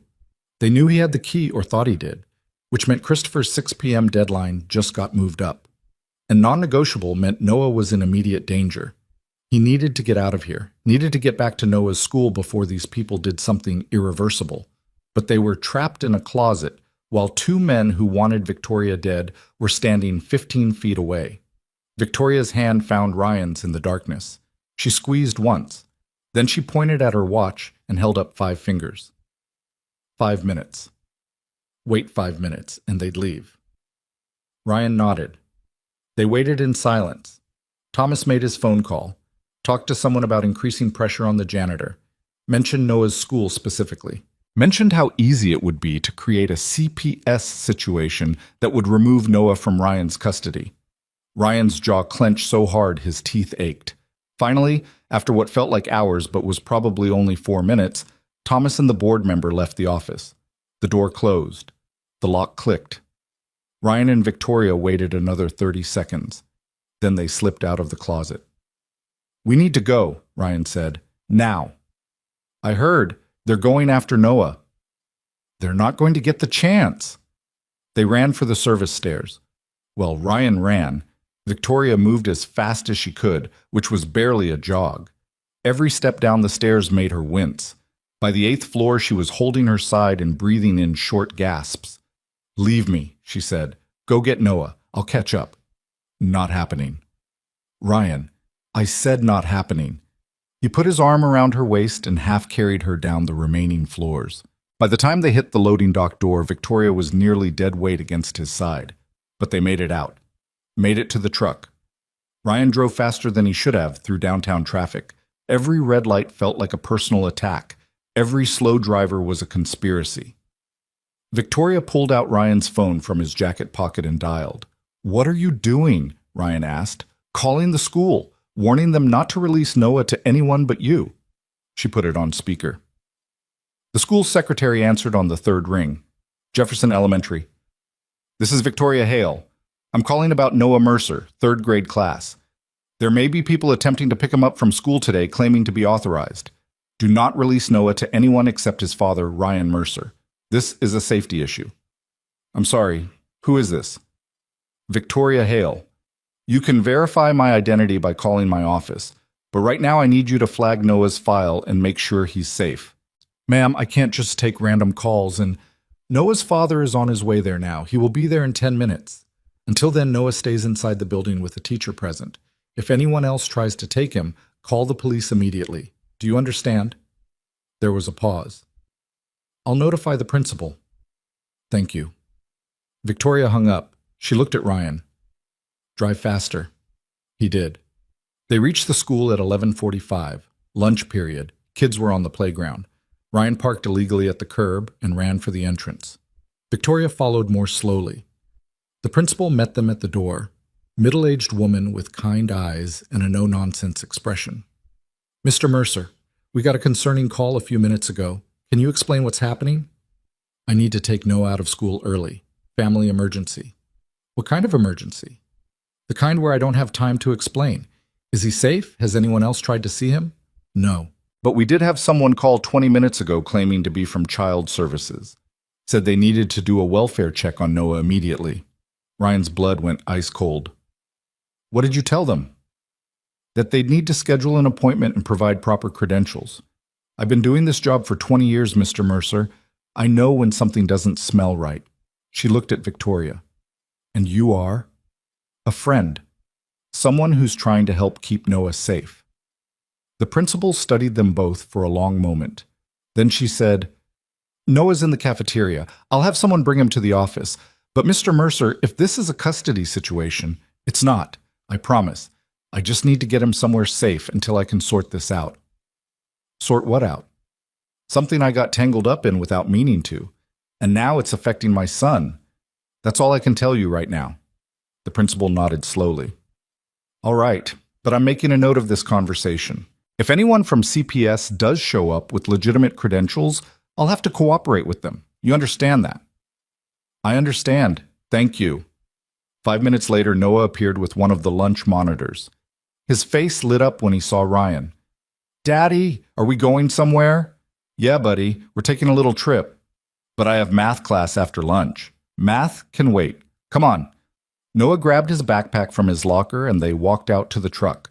Victoria was sitting in the passenger seat, head leaned back, eyes closed. She looked half dead.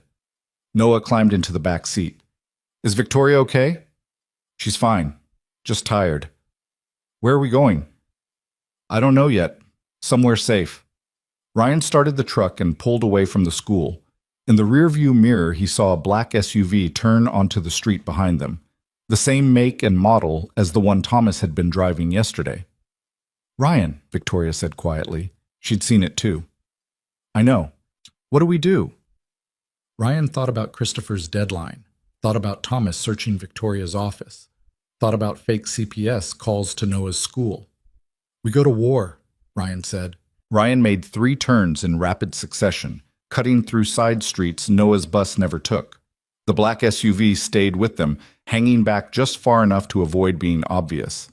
Noah pressed his face against the window, watching the unfamiliar neighborhood slide past. Daddy, why are we going this way? Just taking a different route, bud. Are we running away from something? Kids were too perceptive. Ryan should have known better than to think Noah wouldn't notice. We're being careful, Ryan said. That's all. Victoria turned in her seat to look at Noah. Your dad's really good at keeping people safe. Did you know that? He saved you, Noah said. He did. And now he's making sure all of us stay safe, including you. Noah seemed satisfied with that answer. He went back to looking out the window, tracking the buildings and cars like he was memorizing escape routes. Ryan wondered when his 8-year-old son had learned to think that way, then realized Noah had been learning it for 3 years, ever since his mom died and the world stopped being predictable. Ryan's phone rang. Jordan. Yeah, Ryan answered. I'm at the corner. Where are you? Change of plans. Meet us at the public library on State Street. 30 minutes. What happened to Madison and Wells? We've got company. Need to lose them first. Jesus Christ, I should have asked for 20,000. But Jordan didn't hang up. Fine. Library. 30 minutes. But I'm out after that. Fair enough. Ryan ended the call and took another hard right. The SUV had fallen back, but it was still there, black paint catching the winter sun. Victoria reached over and put her hand on Ryan's arm. There's a parking garage 2 blocks ahead, multi-level. We go in, drive up to the 3rd floor, then take the pedestrian exit down to street level. We'll come out a block away from where we went in. That'll work if they don't have multiple vehicles tracking us. If they have multiple vehicles, we're already caught, so we might as well try. Ryan hit the turn signal and pulled into the garage. The SUV kept going straight, which meant either they were idiots or they knew something Ryan didn't. He drove up the spiral ramps, tires squealing on concrete, until they hit the 3rd floor, found a spot near the pedestrian stairwell. Everybody out, Ryan said. Noah grabbed his backpack and climbed out. Victoria moved slower, one hand pressed against her ribs. They made it to the stairwell and started down. The stairs were narrow and poorly lit, the kind of place nobody wanted to be after dark. But it was noon, and they could hear other people using the garage, which meant witnesses, which meant relative safety. They exited onto a side street. Ryan looked both ways. No black SUV, no obvious surveillance, just regular people doing regular things. Okay, Ryan said. Library's 6 blocks north. We walk fast, stay in crowds, don't stop. They started walking. Noah stayed between Ryan and Victoria, his small hand gripping Ryan's jacket. Victoria was moving better now that the pain medication from this morning had kicked in, but Ryan could see the strain around her eyes. She was running on fumes and willpower. The library was a concrete fortress built in the 70s, all brutal architecture and narrow windows. Inside smelled like old books and floor polish. A security guard sat near the entrance reading a paperback. Homeless people occupied several tables near the bathroom, taking advantage of the heat and the free Wi-Fi. Nobody looked twice at Ryan and his odd family unit. Jordan was waiting near the reference section. Mid-20s, black, wearing a delivery driver uniform that made him look like he belonged everywhere and nowhere. He had the key in his hand before Ryan even reached him. "That was the longest 30 minutes of my life," Jordan said. "I saw 2 cop cars and a private security vehicle circle this block in the last 10 minutes. Whatever you're into, it's hot." "We know." Ryan took the key. "You get into the bank okay?" "Walked right in, gave them the documentation Victoria provided. They checked the signature, checked my ID against the authorized access list she'd faxed over. Thanks for that, by the way. Very professional. And took me straight to the box. In and out in 15 minutes. Jordan pulled a thumb drive from his pocket. Small, black, innocent looking. He handed it to Victoria. "Everything you need?" he asked. Victoria turned it over in her hands like it was a live grenade. "This is it, all of it." "Great, then my job is done. Wire the money to the account I texted you." "It'll be there by end of business today." Jordan looked at her, then at Ryan, then at Noah, who was watching everything with those 2 old eyes. "You 3 be careful. Whatever's on that drive, people are willing to kill for it. I saw it in their faces when they were circling outside." "We will," Ryan said. Jordan nodded once and walked away. Smart guy, knew when to exit. Ryan led them to a study room in the back of the library, one of those small glass-walled spaces with a computer terminal and a door that locked. He put Noah at the terminal with his backpack and told him to work on homework or play educational games or whatever kept him occupied. "But I want to know what's happening," Noah protested. "And I want you safe, so homework, now." Noah's face fell, but he nodded. He pulled out a worksheet and a pencil. Ryan felt like the world's worst father, but keeping Noah in the dark was better than the alternative. Victoria sat down at the second terminal and plugged in the thumb drive. Her hands were shaking slightly. Ryan stood behind her, watching the screen load.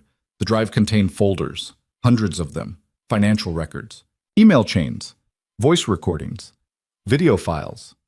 Years of evidence organized with the kind of precision that only someone like Victoria could manage. "This is everything," Victoria said quietly. "Every transaction, every bribe, every backroom deal. Christopher's father took $12 million in kickbacks from defense contractors. My board members embezzled $40 million through shell companies in the Caymans, and Christopher himself." She clicked open a video file. The video showed a boardroom. Christopher Aldridge sitting at the head of the table, talking to 3 men Ryan didn't recognize. The audio was clear. "Victoria's getting too close. She's seen the quarterly reports. If she presents this evidence to the board, we're all finished. My father's career is over. Your positions are gone. Everything we've built collapses." One of the other men leaned forward. "So what are you suggesting?" "I'm suggesting we remove the problem before she can become one. Make it look like an accident, car crash, slips on ice, something plausible." "You're talking about killing her." "I'm talking about survival. She's already destroyed our engagement. She's already humiliated me publicly. Now she wants to destroy everything else. So yes, I'm talking about killing her, unless you have a better idea." The video ended. Ryan felt sick. "That's from before the crash." 2 days before, Victoria said. "I recorded it on my phone. I'd gone to his office to talk about the evidence I'd found, try to give him a chance to explain himself. He left the room to take a call, and I heard him through the door, talking to someone about handling me. So I started recording. Then I hid my phone on the bookshelf before he came back in. He doesn't know you have this. He knows I have something, but he doesn't know exactly what. That's why he's so desperate to get the drive." Victoria pulled the thumb drive out, and now we have leverage. "What are we going to do with it?" "We're going to go public. Release everything simultaneously to the FBI, the SEC, and every major news outlet in the country. Once it's out there, killing me becomes pointless. The damage is already done. Ryan thought about that. But releasing it doesn't make you safe. Christopher and your board members will still want revenge. Probably. But they'll be too busy dealing with federal investigations and criminal charges to come after me effectively. And more importantly, you and Noah will be out of it. That's what matters. Victoria, don't argue with me on this. I got you into this mess. Now I'm getting you out. Noah looked up from his homework. Are you guys fighting? No, buddy, Ryan said. We're just figuring things out. It sounds like fighting. Kids and their honesty. Ryan met Victoria's eyes across the computer terminal. How long will it take to upload everything? He asked. With library Wi-Fi, probably 3 hours, maybe 4. That's too long. Christopher's deadline is in... Ryan checked his phone. 4 hours. He's going to move before we can get this out. Then we stall him, buy ourselves time. How? Victoria picked up Ryan's phone and dialed a number from memory. It rang twice. Victoria. Christopher's voice, smooth as ever. I was wondering when you'd call. I'm ready to deal. Really? That's unexpected. What changed your mind? You threatened an 8-year-old child. That changed my mind. So here's what's going to happen. I'm going to give you the evidence. All of it. In exchange, you leave Ryan Mercer and his son alone. Forever. No retaliation, no revenge, no charges filed. They walk away clean. And what do you get out of this arrangement? I get to know I didn't destroy an innocent family. That's enough. Christopher laughed. You must really care about this janitor and his kid. How touching. How unlike you. Do we have a deal or not? Where and when? Victoria looked at Ryan. He mouthed 3 hours. 8 p.m., Victoria said. The parking garage where you tried to kill me seems poetic. Agreed. But Victoria, if this is some kind of trap, it's not. I'm tired, Christopher. I'm hurt. I'm done fighting. You win. I just want this over. We'll see. 8 p.m. Come alone. I will.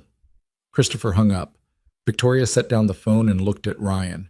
That gives us 4 hours to upload everything and get it into the right hands before I meet him.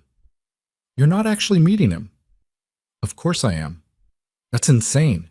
He tried to kill you once. He'll try again. Probably. But I'll have leverage this time. By 8 p.m., the evidence will already be in FBI hands. Killing me won't stop what's coming. Christopher's smart enough to know that. Ryan wanted to argue, but he knew that expression on Victoria's face. It was the same one he saw in the mirror every morning when he decided to keep fighting instead of giving up. Stubborn didn't begin to cover it. Fine, Ryan said, but I'm coming with you. No. Not negotiable. You want to walk into a trap? That's your choice. But you're not doing it alone. Ryan, if something happens to me, Noah needs you, which is why nothing's going to happen. We're doing this smart. We bring insurance. What kind of insurance? Ryan pulled out his phone and called Marcus. Please tell me you're okay, Marcus answered immediately. Because the hospital is losing their minds trying to find you. The cops have been here twice more asking questions, and I'm starting to think I'm going to be the next person who gets suspended for knowing you. I need one more favor, Ryan said. Of course you do. What is it? I need you to be somewhere at 8 p.m. tonight with your phone recording, just in case things go bad. In case things go bad? Ryan, what the hell are you planning? Hopefully nothing, but if I don't call you by 8:30, send the video to the police. Can you do that? Marcus was quiet for a long moment. You're scaring me, man. I'm scared too, but I need someone I trust on standby. You're the only person I've got. Where's this happening? Chicago Grace parking garage, the one where the accident happened. That's Jesus, Ryan. You're going back to where it started? Seems appropriate. Will you be there? Another pause. Then, yeah, I'll be there. But you better come out of this alive, you hear me? Noah needs his dad. I hear you. Ryan hung up and looked at Victoria. Insurance. You really think Marcus recording things from his phone is going to stop Christopher if he wants me dead? No. But it might make him think twice. And thinking twice is all we need. They spent the next 3 hours in that study room. Victoria uploaded files while Ryan kept watch through the glass walls, and Noah did homework and asked periodic questions about when they could go home. Each question felt like a knife in Ryan's chest because he didn't have a good answer. By 7 p.m., Victoria had successfully uploaded everything to secure servers with instructions to automatically forward to the FBI's Cybercrime Division, the SEC's Enforcement Office, and the tip lines of 5 major newspapers. By 7:15, she'd composed a detailed email explaining exactly what each file contained and who was implicated. By 7:30, she'd scheduled everything to send at 8:15 p.m. "That gives us a 15-minute buffer," Victoria said. "If something goes wrong before the deadline, the evidence still goes out. And if Christopher finds out you've already sent it, then he has no reason to keep his word about leaving you alone, which is why we don't tell him until after the meeting." Ryan didn't love the plan, but it was better than nothing. They packed up. Noah had fallen asleep in his chair, exhausted from a day that had gone sideways in every possible way. Ryan picked him up carefully. The kid barely stirred, just mumbled something about Jupiter and wrapped his arms around Ryan's neck. They took a cab to the hospital because Ryan's truck was still in the parking garage from this morning and might have a tracking device on it by now. The cab driver didn't ask questions, just took their money and dropped them off 2 blocks away. The parking garage looked different in the evening. Darker. More ominous. The wreckage from Victoria's Mercedes had been towed away, but Ryan could still see the black marks on the concrete where the car had burned. Marcus was waiting near the entrance, hands shoved in his pockets against the cold. "This is officially the stupidest thing I've ever been part of," Marcus said when Ryan approached. "Probably. Who's the kid?" "My son Noah. He's asleep." "You brought your son to whatever this is?" "Didn't have a choice. Couldn't leave him alone." Marcus looked at Victoria. "You're really her. Victoria Hale, the Ice Queen." "That's what they call me," Victoria said. "Huh. You look different than on TV, more human." "I'll take that as a compliment." It was meant as one. Marcus pulled out his phone. "All right, I'm set to record. Where do you want me?" "Second level," Ryan said. "Behind the concrete pillar near the stairwell. Good sightline to the entrance, but out of direct view." "You've thought about this." "I've had time." Marcus headed up the ramp. Ryan walked with Victoria toward the center of the garage where the lighting was best. He was still carrying Noah, who was dead weight in his arms. "You should take him back to the entrance," Victoria said. "This doesn't require both of us. We've been over this." "Ryan, if Christopher sees Noah..." "He won't. I'll keep him out of sight, but I'm staying." Victoria looked like she wanted to argue, but headlights cut through their garage before she could. A black SUV pulled in slowly, deliberately. It stopped 30 feet away. The engine cut off. Christopher Aldridge stepped out. He looked exactly like his photos. Mid-30s, expensive suit, the kind of face that had never worried about money or consequences. He smiled when he saw Victoria. "There you are. I was starting to think you'd changed your mind. I gave you my word." "Your word?" "Right, the same word you gave me when you accepted my engagement ring, then broke it off 6 months later on national television. You proposed at a charity gala without asking me first. What did you expect?" "I expected loyalty, partnership. Instead, I got humiliation." Christopher's eyes moved to Ryan. "And who's this? The janitor?" "His name is Ryan Mercer. He saved my life, and he's here to make sure you keep your end of the deal." "My end?" Christopher laughed. "Victoria, you still think you're negotiating from a position of strength. That's adorable. Where's the evidence?" "I'll tell you where it is once you agree in writing that Ryan and Noah are off limits. Forever. No retaliation. No charges. Nothing." "You want me to put that in writing?" "Yes." "And you think I'll honor a written agreement after everything you've done to me and my father?" "I think you're smart enough to know that revenge has consequences. And I think you want the evidence badly enough to make concessions." Christopher studied her. "You've changed. The old Victoria would never have negotiated like this. She would have burned everything down and walked away without looking back. Maybe I learned something about the cost of burning things down." "From him?" Christopher nodded toward Ryan. "From some broke janitor with a kid? What could he possibly teach you?" Ryan shifted Noah in his arms. The boy was still asleep, face pressed against Ryan's shoulder. "He taught me what matters," Victoria said. "Something you never understood." Christopher's expression darkened. "You're in love with him." Victoria didn't answer. Oh, this is rich. The Ice Queen falls for someone with nothing. It's like a bad movie. Christopher pulled out his phone. Well, I've got news for you, Victoria. I don't need you to tell me where the evidence is. I've got people going through your apartment right now, your office, your safety deposit box. We'll find it eventually. Actually, you won't, because it's already gone.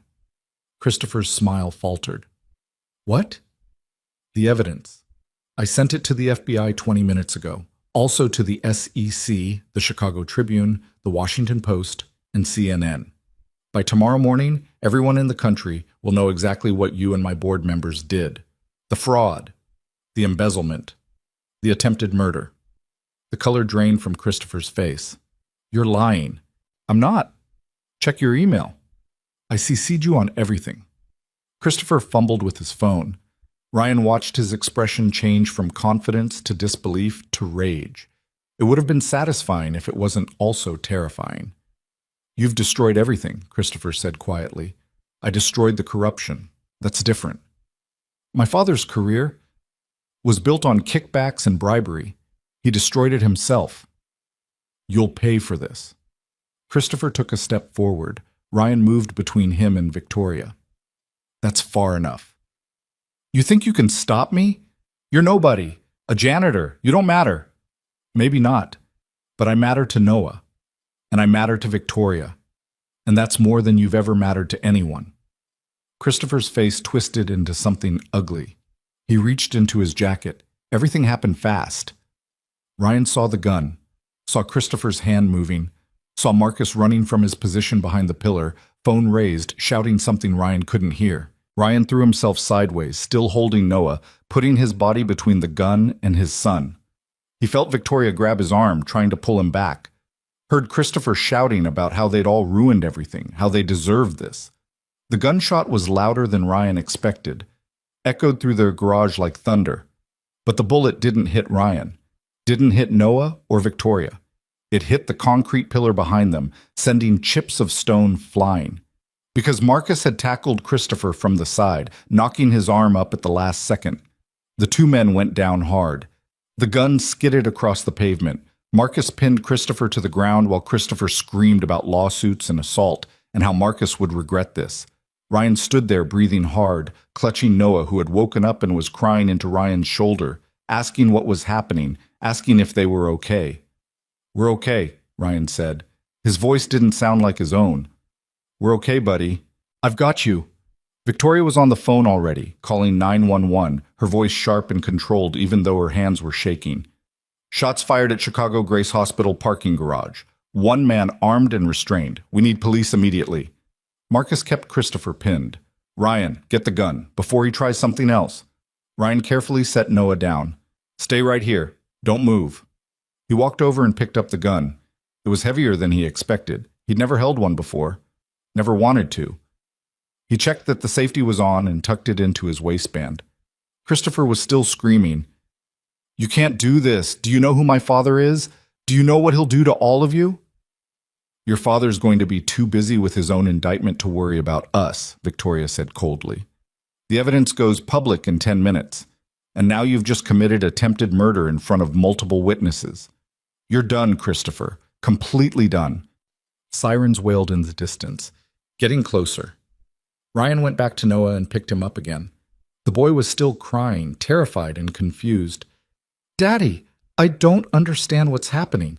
I know, buddy, I know. But it's over now. We're safe. Victoria came over and put her hand on Noah's back, rubbing small circles the way mothers do. You were very brave, Noah. Your dad kept you safe, just like he promised. I want to go home. We will, Ryan said. Soon. Police cars flooded the garage, officers with guns drawn, shouting commands.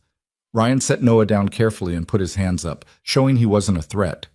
Marcus did the same. Christopher was handcuffed and hauled to his feet, still shouting about lawyers and consequences and revenge. Detective Brennan appeared, the same one who'd called Ryan yesterday.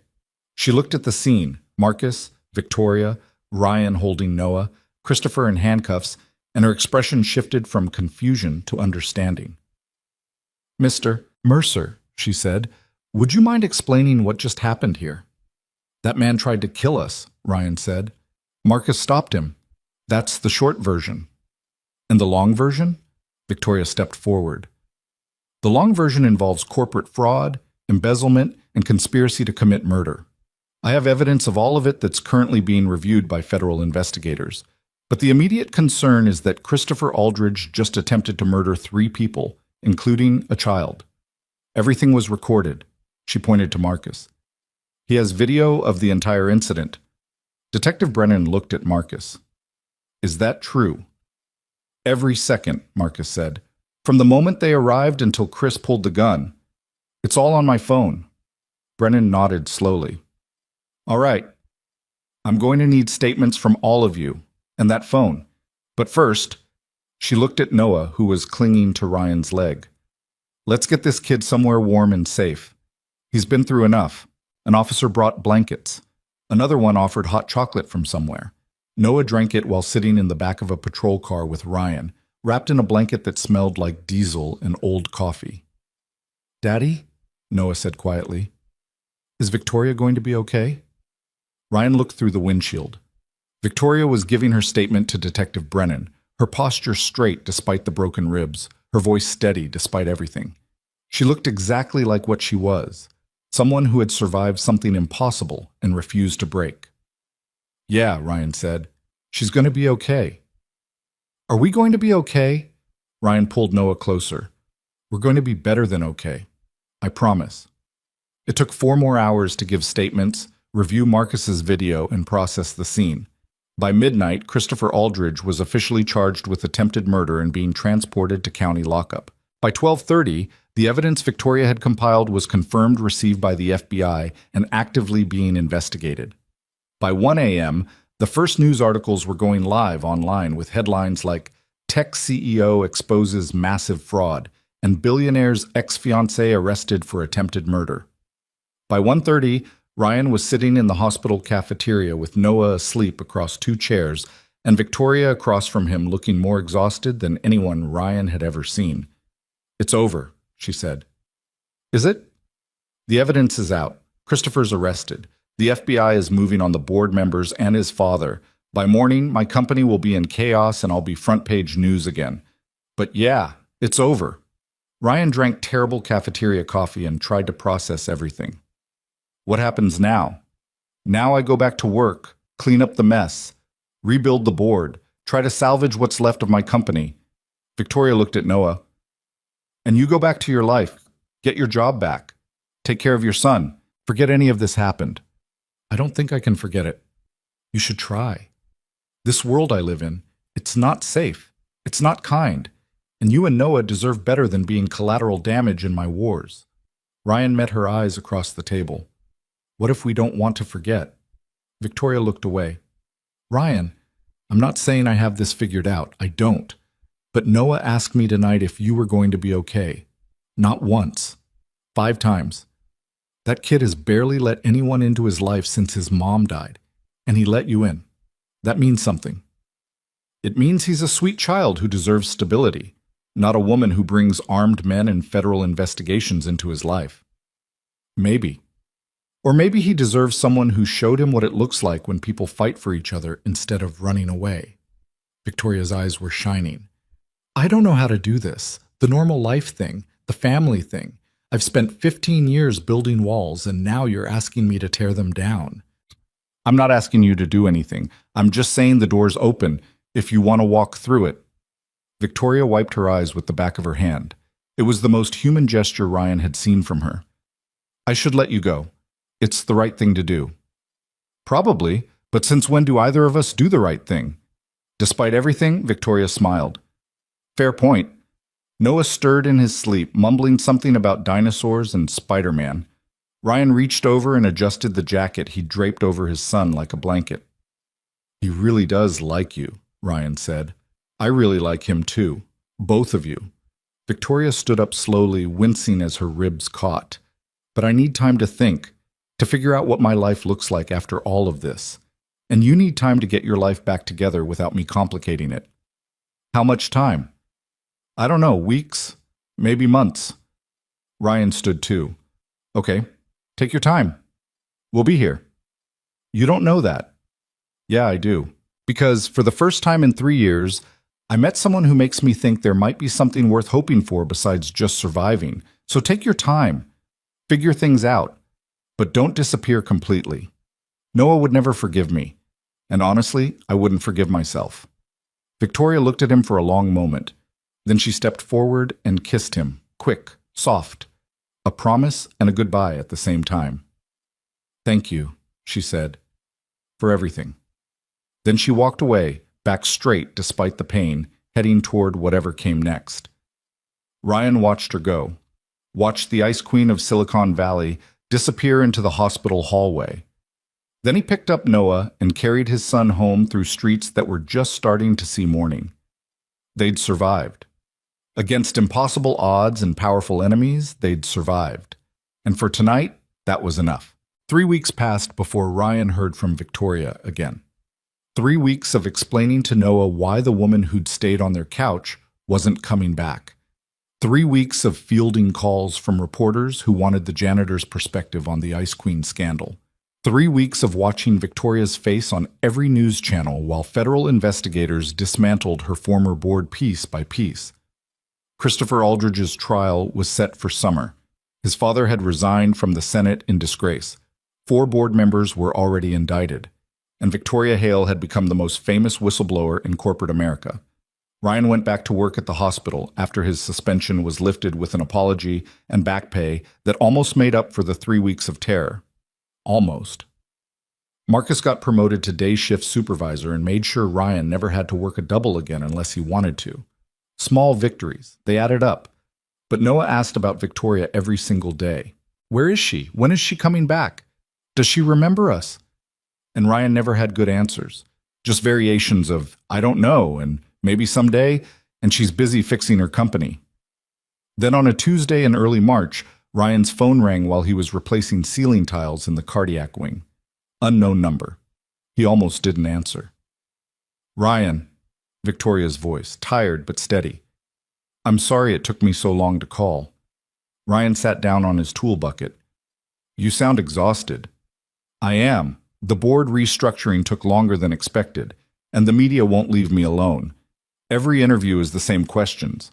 How did you discover the fraud? What made you come forward? Do you regret exposing your own company? Do you? No, but I regret the collateral damage. Good employees lost their jobs when the stock tanked. Investors lost money, and you and Noah... She paused. I turned your lives upside down. We survived. Noah's back in school, I'm back at work, rent's paid. We're okay. Just okay? Ryan thought about the last 3 weeks. The nightmares Noah had been having. The way his son kept drawing pictures of 3 people standing together. A man, a woman, and a child. Like he was trying to manifest something that didn't exist anymore. The way Ryan's apartment felt emptier than it had in 3 years despite nothing actually being gone. No, Ryan admitted. Not just okay, but we're dealing with it. I miss him, Victoria said quietly. Noah. I miss the way he asked me about dinosaurs like I should know everything. I miss watching him do homework at your kitchen table. I miss... She stopped. I miss feeling like I was part of something that mattered outside of boardrooms and quarterly earnings. So come see him. I can't. Every move I make is photographed. Every place I go ends up online. If I show up at your apartment, the media will turn you and Noah into a story. The janitor and his son who saved the billionaire. It'll never end. But Victoria, I'm not saying no forever. I'm saying I need more time to figure out how to do this without hurting you both more than I already have. Ryan wanted to argue. Wanted to tell her that Noah needed her more than she realized, that he needed her. But he understood what she was saying.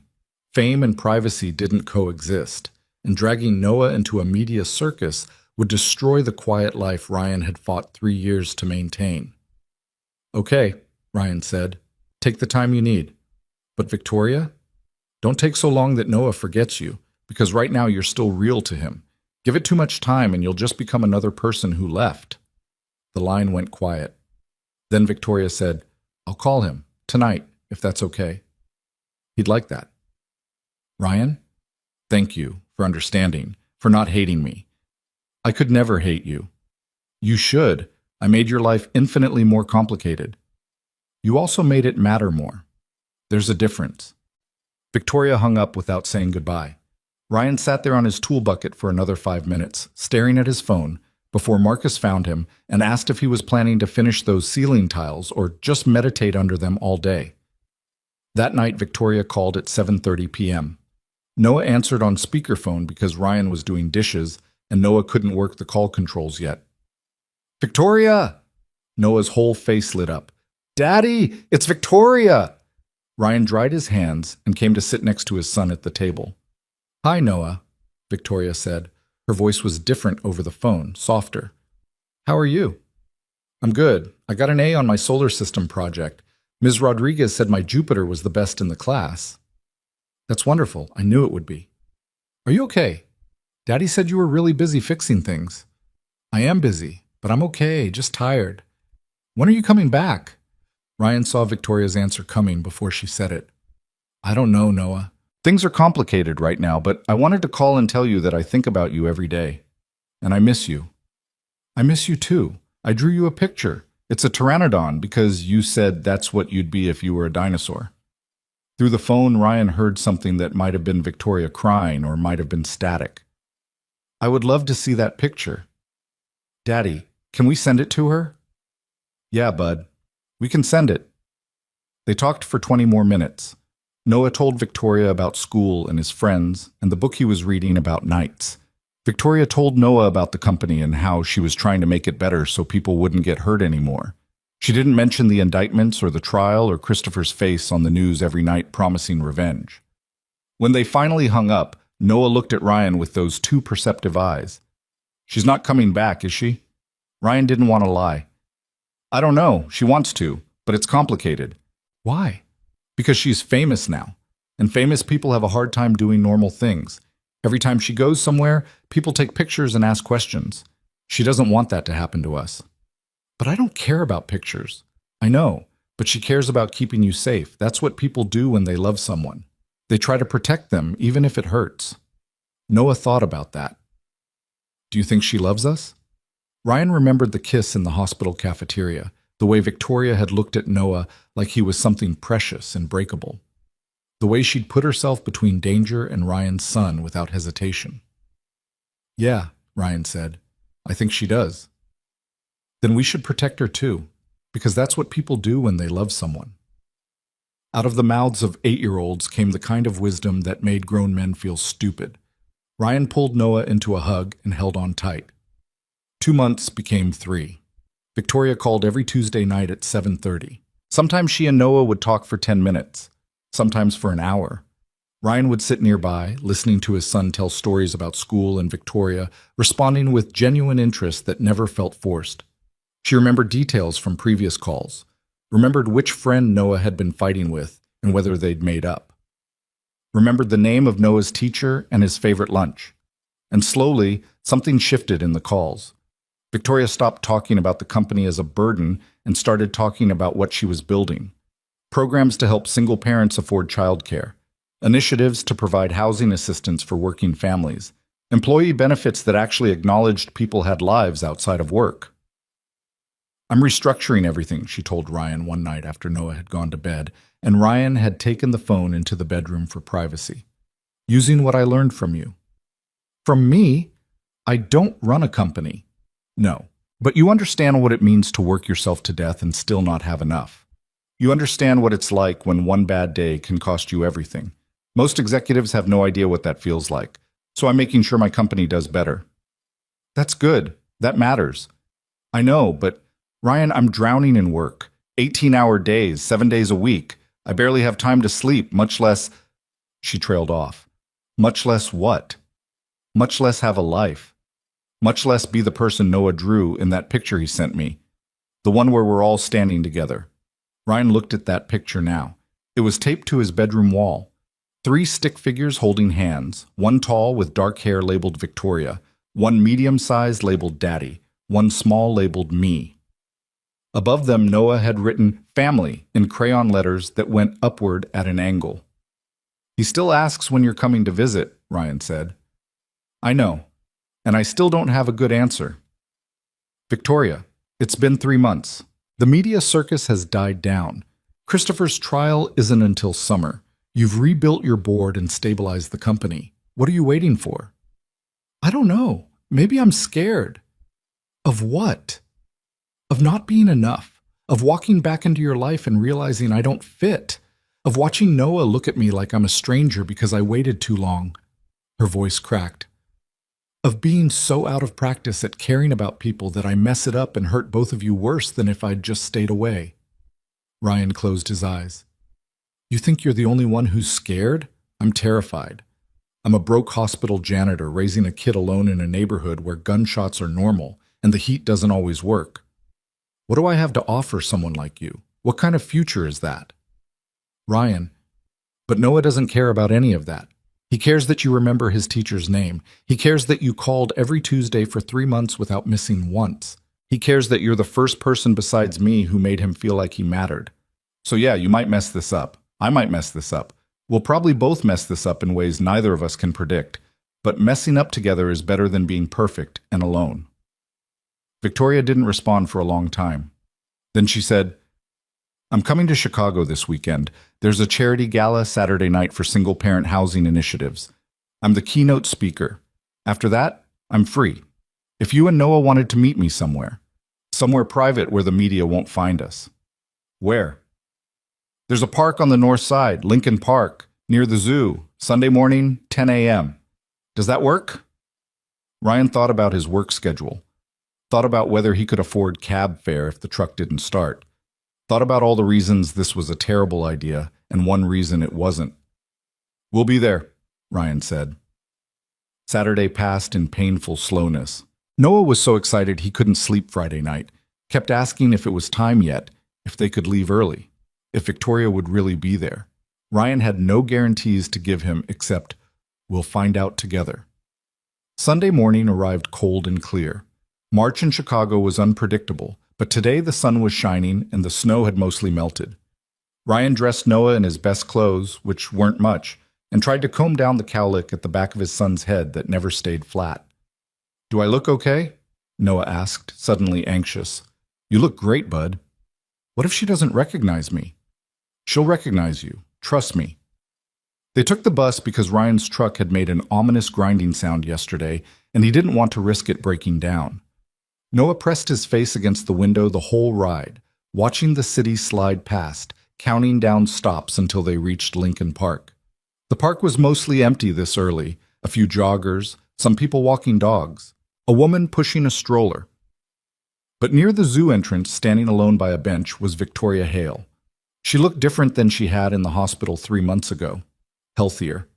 No more bandages or bruises. Her hair was pulled back and she wore jeans and a coat that looked expensive but not flashy. She was scanning the park like she was searching for something. Then she saw Noah. Her whole face changed, opened up in a way Ryan had never seen before. Noah broke into a run, his hand slipping out of Ryan's. Victoria!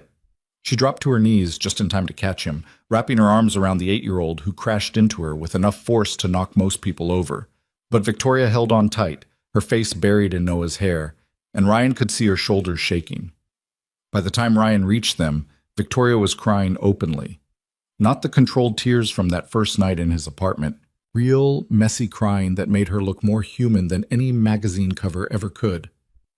You came, Noah said, pulling back to look at her. You really came. Of course I came. I promised, didn't I? You promised to call on Tuesdays and you did that every time. So I thought maybe you'd do this too, but I wasn't totally sure. Victoria laughed through the tears. I will always keep my promises to you, Noah. Always. She stood up slowly and looked at Ryan. For a moment, neither of them said anything. Then Victoria stepped forward and hugged him too, careful but genuine. Thank you for bringing him, she said quietly. Thank you for giving me another chance. You didn't need another chance. You just needed to show up. They walked through the park together. Victoria and Noah held hands while Ryan walked beside them, watching his son talk a mile a minute about everything that had happened in the last 3 months. Victoria listened to all of it, asking questions, laughing at the funny parts, sympathizing with the hard parts. They got hot chocolate from a vendor near the pond, sat on a bench watching ducks swim in water that was still partially frozen. Noah sat between them, swinging his legs and asking Victoria about her company and whether she still had that Spider-Man Band-Aid he'd given her. "I do," Victoria said.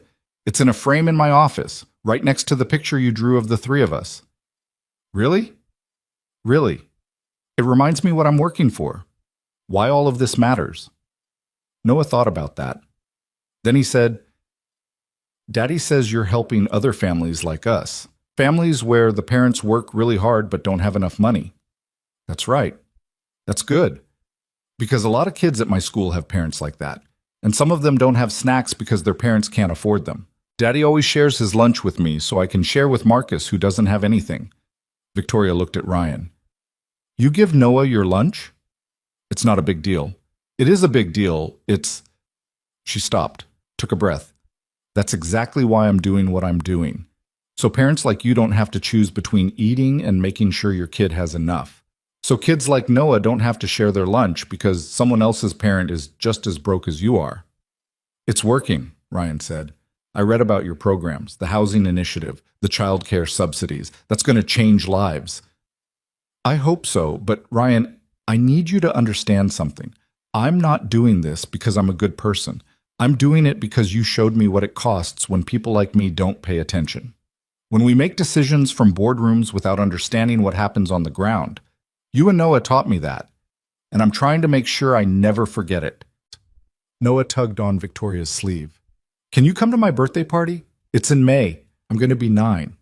Victoria glanced at Ryan. He could see the question in her eyes. "Is this okay? Are we doing this?" Ryan nodded. "We'd love to have you." "Then I'll be there," Victoria said. "Wouldn't miss it." They stayed in the park until noon, when Noah started getting hungry, and Ryan realized they'd need to catch the bus home soon. Walking back to the bus stop felt like the end of something, even though Ryan knew it didn't have to be. At the corner where they'd part ways, Victoria crouched down to Noah's level one more time. "I'm going to keep calling on Tuesdays," she said, "and I'm going to visit more often, maybe once a month. Would that be okay?" "Can't you visit every week?" "I wish I could. But I still have a lot of work to do with the company, and sometimes I have to travel. But I promise I'll come as often as I can, and I promise I won't disappear again. Okay?" Noah hugged her. "Okay." Victoria stood and looked at Ryan. "Walk with me for a minute?" Ryan told Noah to wait by the bus stop sign. Then he followed Victoria a few feet away. "I don't know how to do this," Victoria said. "I don't know how to be part of your life without overwhelming it. I don't know how to balance what I feel with what's realistic. And I definitely don't know how to date someone when I'm still cleaning up a corporate disaster and he's raising a kid alone in a neighborhood I can't just show up in without causing a scene." "So we figure it out as we go," Ryan said. "No pressure, no timeline, just 3 people who care about each other trying to make something work." "What if it doesn't work?" "Then at least we tried. At least Noah gets to have someone else in his life who gives a damn. And at least I get to know what it feels like to care about someone again." Ryan reached out and took her hand. "I'm not asking you to be perfect, Victoria. I'm just asking you to be here, however that looks. Whatever that means. As long as you keep showing up, we'll figure out the rest." Victoria squeezed his hand. "You make it sound simple. It is simple. We're the ones who complicate it." She smiled. "When did you get so wise?" "About 3 years ago, when I realized life's too short to waste time on things that don't matter, and too precious to give up on things that do." Victoria kissed him then, right there on the sidewalk in front of the bus stop, and Noah and the whole world. It was gentle and fierce at the same time, full of promise and fear and hope all tangled together. When she pulled back, she said, "I'll call Tuesday." "I know you will." Ryan walked back to Noah, who was grinning so wide his face looked like it might split in half. "You kissed her," Noah said. "I did. Does that mean she's your girlfriend now?" "I don't know what it means, but it means something." "Good, because I think she should be part of our family. The picture I drew was better with 3 people than with 2. Ryan picked up Noah and swung him onto his shoulders as the bus pulled up. "You're a smart kid, you know that?" "That's what Victoria says." The next 3 months passed differently than the first three. Victoria kept calling on Tuesdays, but now she also visited on Sundays when she wasn't traveling. Sometimes they'd meet at the park. Sometimes she'd brave the media attention and come to Ryan's apartment, photographers be damned. Sometimes Ryan and Noah would take the train downtown and she'd meet them for lunch at places that didn't care who she was. And slowly, gradually, the three of them became something that looked like a family. Victoria started learning how to be part of Noah's life in real ways. Showed up at his school for parent-teacher conferences sitting next to Ryan while Ms. Rodriguez talked about Noah's progress. Came to his soccer game even though he spent most of it picking dandelions in the outfield. Helped with homework on nights when she was in town, proving that a billionaire CEO could still remember third-grade multiplication tables. Ryan started learning how to let someone help. Started accepting when Victoria paid for dinner because she wanted to and had the money and it wasn't charity. Started letting her buy Noah new shoes when the old ones gave out instead of duct taping them together one more time. Started believing that maybe accepting help wasn't the same as failing. And Noah just loved them both, uncomplicated and wholehearted in the way only children can be. He called Victoria his bonus mom to anyone who asked. Drew pictures of 3 stick figures doing things together. Told his friends at school that his dad was a hero and his bonus mom ran a company that helped families. The media eventually figured out what was happening. Articles appeared with headlines like Ice Queen finds family with hospital janitor and billionaire, CEO dating. Single father. She met during accident. Some were kind. Most were invasive. A few were cruel, questioning whether Victoria was slumming or Ryan was a gold digger. But Ryan had stopped caring what strangers thought 3 years ago when his wife died and people whispered about whether he could handle raising Noah alone. And Victoria had stopped caring when she'd realized the opinions that mattered came from people who actually knew her. Christopher's trial came and went, guilty on all counts. 15 years minimum. His father got 8 years. 4 board members got various sentences. Victoria testified calmly and completely, laying out the evidence without emotion or drama. And when it was over, she walked out of the courthouse holding Ryan's hand while cameras flashed and reporters shouted questions. She didn't answer any of them. Just got in Ryan's beat-up truck and let him drive her home to the apartment where Noah was waiting with Mrs. Chen, who had become their unofficial babysitter and grandparent figure. By the time Noah's 9th birthday rolled around, things had settled into something almost normal. Victoria's company was stable. Ryan had been promoted to senior maintenance technician with a raise that meant they could afford real groceries, and Noah's shoes didn't have to come from the clearance section. And Noah was just a kid who happened to have 2 adults who loved him more than anything. The birthday party was small. Just Noah's 3 closest friends from school, Mrs. Chen, Marcus and his wife, and Victoria. They had it at the apartment because renting a venue wasn't in the budget, and nobody cared. Victoria had brought a dinosaur cake from a bakery that probably cost more than Ryan's weekly paycheck, but looked exactly like what Noah had dreamed about. Noah opened presents surrounded by people who mattered. Got toys and books and a new soccer ball that would definitely end up in the outfield weeds. When he opened Victoria's gift, a telescope for looking at planets because he'd been talking about space for months, his eyes went wide. "This is the best present ever," Noah said. "Wait until you see Jupiter through it," Victoria said. "It's incredible." "Can we look tonight?" "If it's clear, absolutely." After the party wound down and the friends went home and Mrs. Chen said goodnight, Ryan found himself on the apartment building's roof with Victoria and Noah, setting up the telescope while the city lights made most of the stars invisible. But Jupiter was bright enough. Noah pressed his eye to the lens and gasped. "I can see the stripes! Daddy! Victoria! I can see the stripes!" Ryan and Victoria took turns looking. It was beautiful. A tiny dot of light transformed into a whole world with details and complexity and wonder. After Noah had looked his fill and started getting tired, they packed up the telescope and headed back downstairs. Noah fell asleep on the couch before they could even get him into pajamas. Ryan carried him to bed while Victoria cleaned up the remaining party mess. When Ryan came back out, Victoria was standing at the sink washing dishes. Such a normal domestic thing, but on her it looked strange and perfect at the same time. "You don't have to do that," Ryan said. "I know, but I want to." She dried her hands and turned to face him. "Ryan, I need to tell you something. His stomach tightened. That tone never preceded good news. What's wrong? Nothing's wrong, but I've been thinking about what comes next, for us, for this. She gestured around the apartment. I spend half my time traveling for work. The other half I'm at my penthouse downtown or in meetings, and every time I leave here, every time I say goodbye to Noah, it gets harder, because this feels more like home than anywhere I've ever lived. Ryan didn't know where this was going. Okay.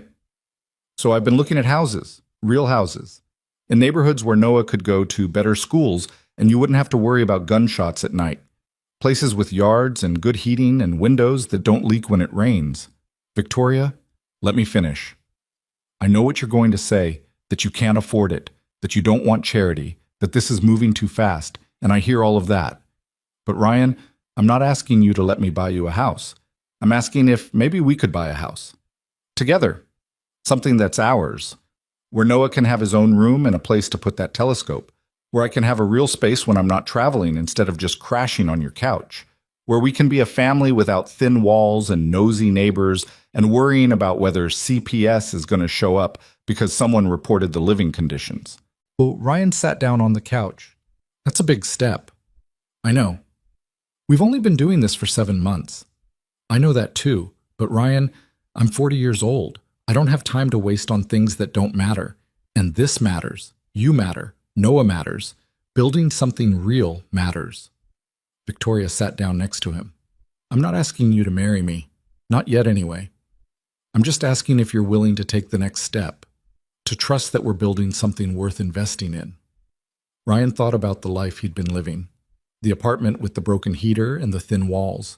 The constant juggling of bills and work and Noah's needs. The exhaustion that never quite went away. He'd been surviving for 3 years, just surviving. But with Victoria, he'd started living again. Started believing there might be something beyond just making it to tomorrow. What kind of house? Ryan asked. Victoria pulled out her phone and showed him listings. Houses in neighborhoods he'd driven through but never thought he could afford.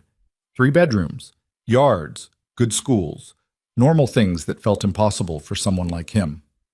This one, Victoria said, zooming in on a blue house with white trim and a front porch. It's in a neighborhood with a really good elementary school, 20-minute commute to the hospital for you, walking distance to a park. And there's this garage out back that could be converted into a workshop. I know you've always wanted to work on cars. This could be that space. Ryan stared at the photo. How do you know I've always wanted to work on cars? Noah told me. Said you used to talk about it before his mom died. About maybe opening a restoration shop someday. Then life happened and it became just a dream. Dreams are expensive. Not if you have help. Victoria closed the phone. Ryan, I'm not trying to take over your life or make you into some kind of kept man. I'm trying to build a life with you.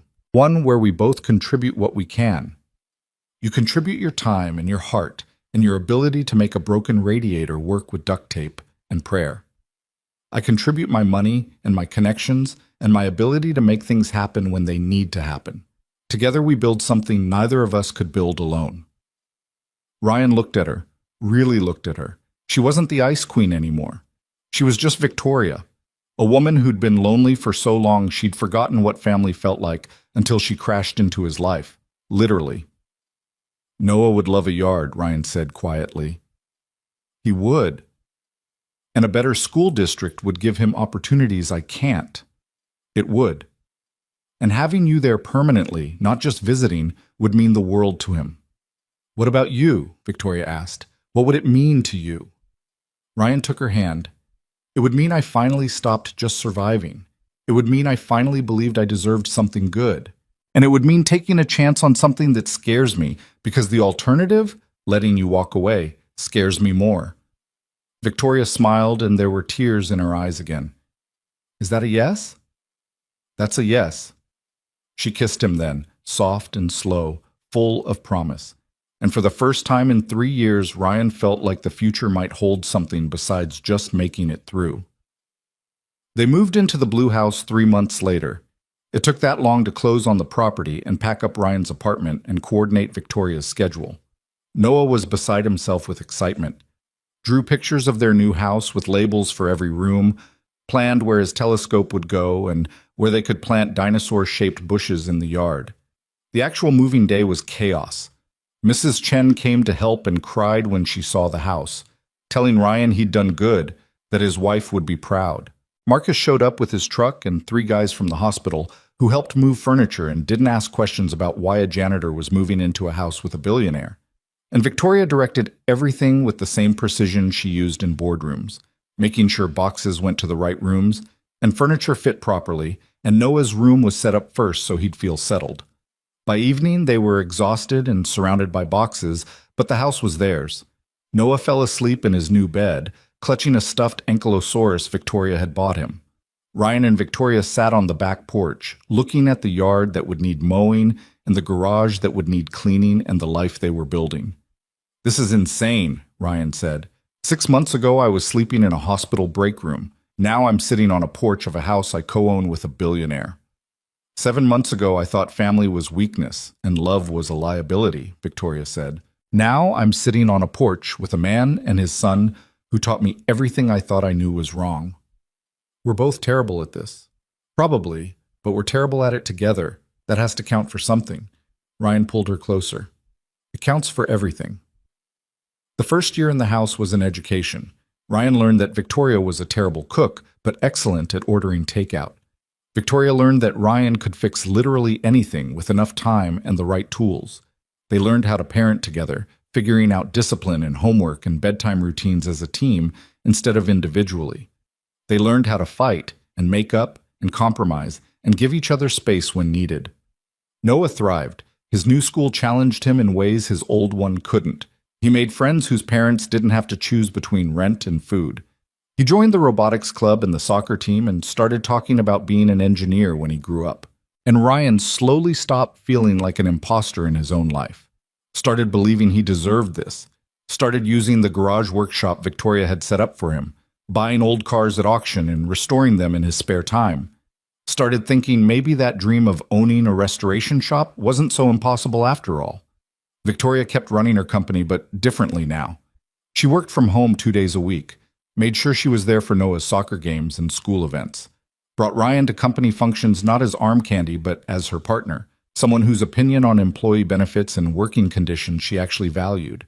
And the 3 of them became what Noah had drawn in his crayon picture 2 years ago. A family. Messy and imperfect and real. It was 2 years and 3 months after the accident when Ryan finally proposed. He didn't do it at a fancy restaurant or during some elaborate gesture. He did it in their kitchen on a Tuesday night after Victoria had helped Noah with his math homework, and the 3 of them had eaten spaghetti, the good kind now, with homemade sauce and garlic bread. Noah was in bed. Victoria was washing dishes.